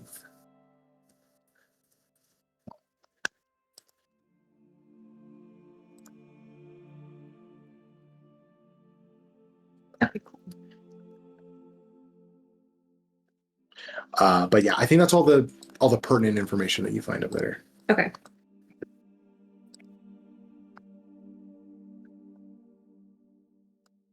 Okay. And I think as you're looking there, you all is anyone like following Gaia, or you just kind of walked off on your own to go look real fast? Yeah, I'm not too far though. Okay. I think as you're standing there, you're like engrossed in reading all of these notices. And then you suddenly notice the presence of someone next to you. I'll look over. You look over, and Remington is standing there. I was about to smack. He just goes, "Hello, good morning. I have interesting news. I don't know if it's bad. It's probably bad. What did you do? Are you aware that actually, I should probably say this to everyone. Come here." Okay. You all see Remington. All of a sudden, Gaia is walking over with Remington. And he just kind of looks at you all and then zeroes in on Blandon. Yeah, I would say he pulls out something from his pocket and just kind of like looks to be a piece of parchment, and he just kind of looks at it, looks at you, Blandon, looks at it, and just goes, "Are you aware there are wanted posters for your arrest going up right now?" Do we have everyone open the posters? Sure. Yeah. Okay, so if you'll still have This your has been envelope. sitting on my desk for months. Okay, I gotta go so find it. So, gotta open the correct one though, right? yeah, Wait, gotta open the correct one.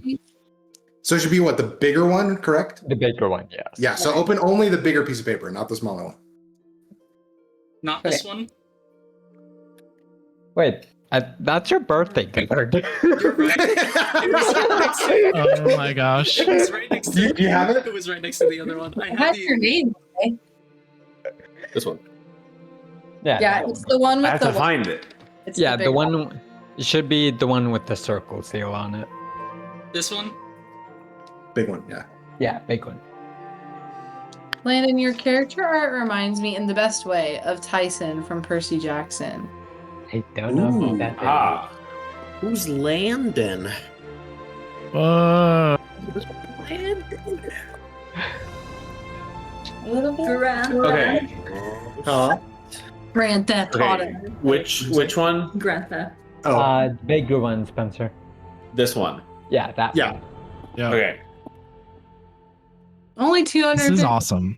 pieces. You must not have done anything that bad. Oh, yeah, That's we can nothing. take that off for you. That's nothing. Fuck, it's mirrored. And my camera. Somebody else hold it up. Wanted. That's weird. Because I'm wanted. Oh my god. This is actually. I was gonna look at Blandon in shock. Like pure amazement. Blandon, you rascal, you hid your name. I So you're not named Blandon? where's the we're out in the open, right? Yeah, you're in Chicken Out a Circle. Yeah. Okay, I am unimpressed that your bounty is only 250 gold. Yeah, what? That is so minuscule. I'm gonna start backing up. Hey, Landon, well, come with me. Here. And I'll just guide you towards the nearest alleyway. Like, not in like a, I'm trying to like handle you, like, but just like a, like, let's come this way. Mhm. and Remington follows as well. Are you all move over Yeah. to the alleyway? Yeah. We huddle. I think Kula is falling in a bit of a daze. She looks genuinely delighted. What did you do? What did you steal? I didn't steal anything. Okay, well, what did they think you stole? An artifact. This isn't about the sword, is it? No. This is a really good picture of you, Blandon. They really captured your essence.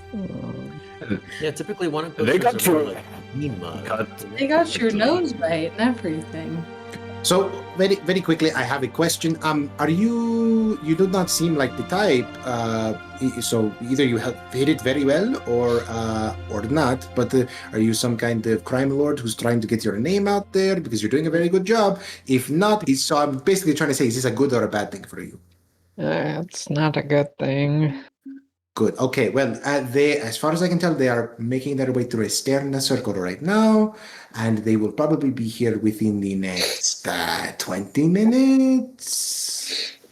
Wait, who's gonna be here? Yeah, who's The guardians that are putting up these posters. Oh, Mason, what is the relationship of the Guardians with Savion?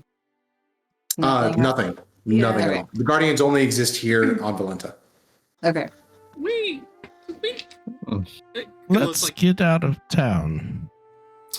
I that'd be a good think idea. I need to go back to the room and collect my stuff. We'll handle that. Yeah, let's just get you away from the circle. Brennan, do you have your cloak with you? No, I don't know where I get that. I'm gonna pull out. I have a cloak, so I'm gonna pull out and give it to you. That's all I have. Costello speaks up and just goes, quickly, hand me to Blandon. Worst comes to worst, I can get you out of a sticky situation. So just hold on to me like a ball. All right.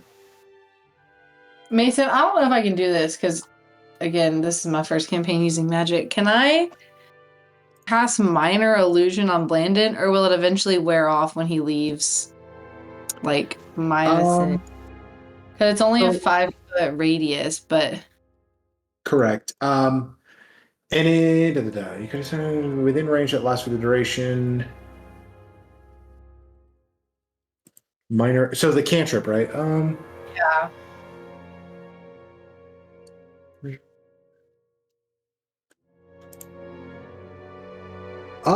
I'm trying to see if it has to. If you have to stay within the range. It doesn't say you have to. It doesn't say if I have to. That lasts for the duration. It just says physical interaction with the image reveals it to be an illusion, so these things can through it. But like, if I just want to make him like a little less like himself, just like small things.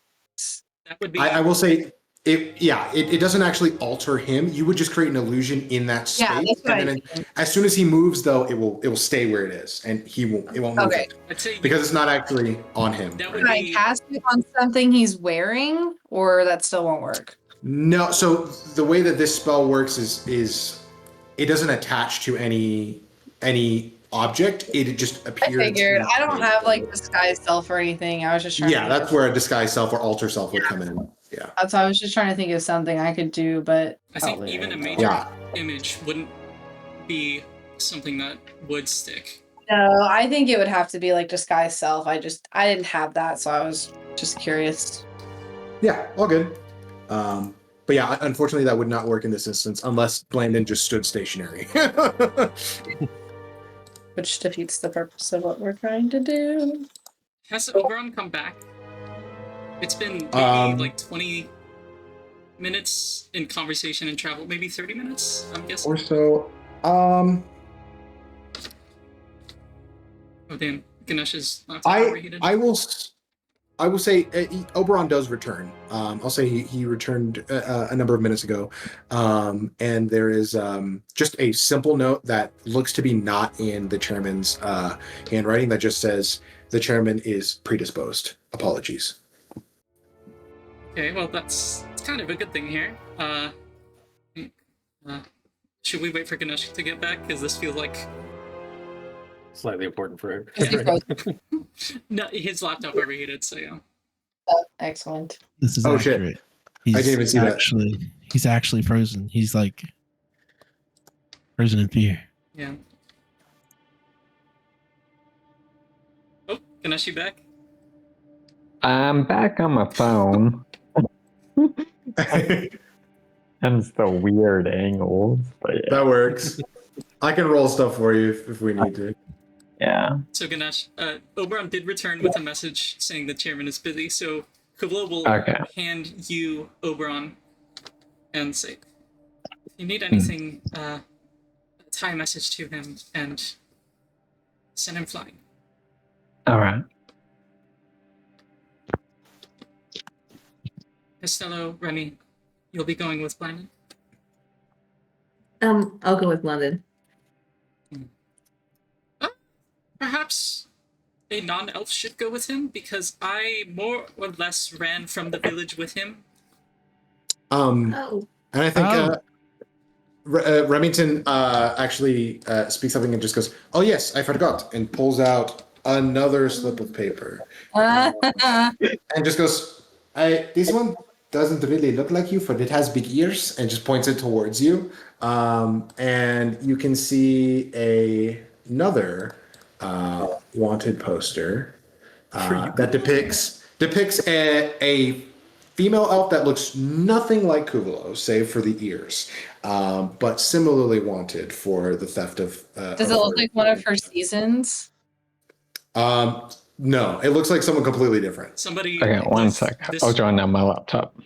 It looks like somebody was described Kublo and had never seen me before. Mm-hmm, exactly. Never mind. I can go with I'll go with Blandon. I look human for the most part, so we can pass. For the most. Well, yes. Well, and like once the wings are out, like you're never gonna know, you know? Like it's fine. That's fair. I think. And I Nico think it may can't go be. because he's in the chair. I think it may be better if we split up in small groups. I'll well, stick Les with Blandon. I have experience in this. That's, in running from the law. he's from Dreadport. Yes. Killing people. Okay, so me, Samuel, and Blandon will go together because we're the least conspicuous looking, other than the old man in the black armor. But whatever. You should remove your Perico equipment. I'll turn it inside out. Like, does that make sense? Yeah, does that work? Can I do that too? Yeah, you can certainly do that. Okay. It's not like embroidered where it's gonna like pop up on the back, is it? Faintly, but from a distance, no one would really be able to. Okay. So you said Blandon along with Samuel, Maggie, and then Blandon's holding Costello. Yeah. Yeah. And Remy is going with. Uh, That's uh, I think he volunteered. Considering- We're just trying. yeah, he'll go with him. He'll go with him. Yeah. Okay. This is a crazy idea, but we actually met with the Guardian General here in Akital, Caracas. He seemed a decent man. I think there's a fair chance we may be able to meet with him and hopefully clear Blandon's good name here. Should we try and do that while you all flee the city? Oh. Well, if that's the plan, would I be more useful going there, or going with Blandon? Yeah, if that's the Also, case. anyone in this town, we've been seen with him, so like Shit, that's right. we should all just leave. Perhaps I. We should just Probably get the all fuck just out of here. In that case, perhaps. I will say, sorry, one quick thing. I will say, just to set the scene, you all are like huddling in this alleyway, and there are definitely like people walking by and like not necessarily, raising the alarm or anything, but just kind of looking by and just being like, Like, why are these people? What is- Where's our yeah, what is this group? large group? Yeah. Get So- a room. Okay, idea. We don't do that. I just send Oberon with a message, and then I could even cast sending to Caracas tonight. Let's do that. Let's just get out of here. But let's think, leave yeah. in groups. Step number 1, I think, is leave, and then we can figure out what to do from there. Mason, is there a place that we've all kind of know about that we could all meet at outside the city? I I mean, we all mean, know we're headed back to the headquarters, and we all know like the route back that Mhm. way. that's right? true. Right. I'm just trying to think like there's a specific point that we could be like, hey, let's all meet up here or whatever. Well, Kuvula would point out that if we leave from any of the gates that we've been seen at, the guards there may be waiting for us. We can just cast him. We can just make him invisible. It'll be okay. Or Yeah. I created a distraction.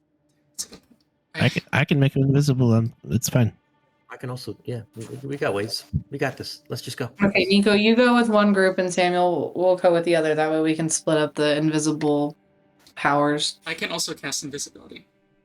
On 2 Excellent. people. Let's all be invisible. Mm, we can do most of us. All right, let's get out of here. Split. Graham. So you all are moving in a group, everyone together, right? I think all together would just make sense. Yeah. Should we? We're gonna look real suspicious if we're all moving in one direction together. We are a group. We always travel together. What We are a group of 7, my guy. We are got a big blue genie and an elf that looks like a season and Gaia. Okay, we're very And we got Perico Enterprise. We saved Listen, the city. hold on. We saved the city. Vitruvius, can you be invisible? And Vitruvius, can you be No. less blue? I am very conspicuous. Yeah, you he be is. less- Okay, Wait. Kumla, you have you have an image on the walls. Landon has an image on the walls, and Vitruvius is this a looks big nothing like person. This is All right, not.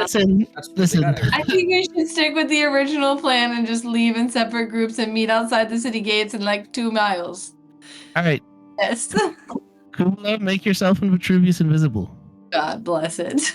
Okay, Vitruvius, would you be able to carry me?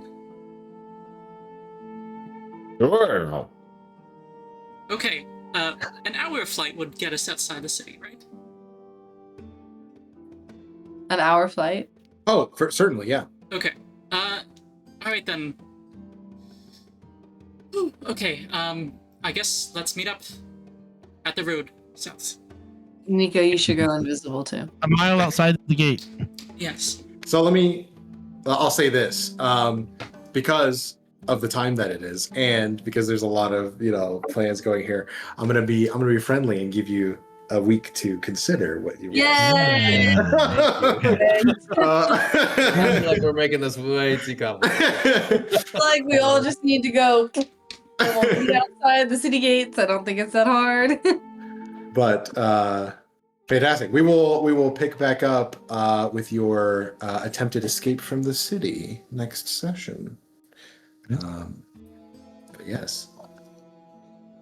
What did you do? And then grand theft. Are you Nash, kidding me? You're grounded for like a month. What is wrong? Session You're 43, we find out your character's Grounded. name? That's so Yeah? cool.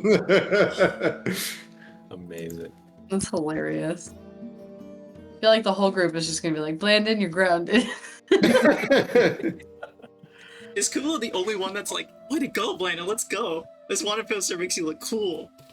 I'm like, I mean, like, oh, I'm impressed. He's still grounded. Rennie seemed impressed too. He was like, I mean, if you're trying to. it's like if you, yeah, that's I want to know what you stole. Like, what holy relic did he steal? Guess we'll find out. Who knows? Next week on. Are we all good for next week? Yeah, I think so. Yeah. I'm living that summer life, you know? Yeah. Yeah, I should be good for sim time next week. Are we? No. Wait, it depends on your schedule, Daniel. Do you know what your schedule is for next Sunday? I should be able to start like 1 hour earlier next time. Okay. So Yeah. So like 6 o'clock central. Okay, cool. Yeah. Yeah. Nice. And I'm not doing SAT camp this year, so I will not be working any Mondays this summer. Nice. Let's go. I like Brenna's off. I would like on a regular Sunday would prefer to stop around like 10:30 at the Adam's latest. Same. It was Yeah, like I'm. fingers all to Yeah, boot. most of us don't. Yeah. We got regular people jobs. That's like I have Monday. I have tomorrow off because it's a holiday, but like most through the rest of the summer pretty I'm much. opening tomorrow. I work at Lame. 6:30. Whoa. Yeah. Oh boy, yeah. But yeah. Nice job, y'all. Cool. Yeah, fun sesh. Yeah. Lots of info. You know what he Yeah. also looks like? He looks like Shrek when he turns into the Oh prince. my god, handsome Shrek, you're so right. Handsome Shrek. Oh He's my Handsome handsome God. Shrek. Okay, for It's the the other Shrek too. for the other letter, keep that unopened for now. Excellent. And then put the wanted poster on your wall so you can have it as a decoration now. Yeah. Frame it, exactly. I wonder when we're gonna fight the Imperators. They're supposed to be on our side, so I feel like if we're fighting them, something has gone horribly wrong. We're gonna have a we're gonna have a competition. I just know. It's gonna be a battle royale that we never got. Yeah. I know we talk about battle royales so much. But is it gonna be 4v4? And if so, who's going? I don't know. That would be something fun to do as a one shot. Is a battle royale with all the old campaign characters. Yeah. Since to do that. We'd have to. We did want to do that for a while. We'd have to do yeah. it like Critical Role did, though. Split the party in half because not everyone's. And I mean, there's only so many of us. We can't play all characters. No. Oh yeah, a couple characters from each. Yeah, something like that. Oh, that'd be good. All Yeah, right. that's kind of what they did. Awesome, y'all. Cool. One sesh. Glad My to friends, I'm hear gonna it. log off. Get some sleep. Sounds good, man. Happy Memorial Day. Days off tomorrow. Peace. Yeah. Night. All right, good night. Good night. Uh,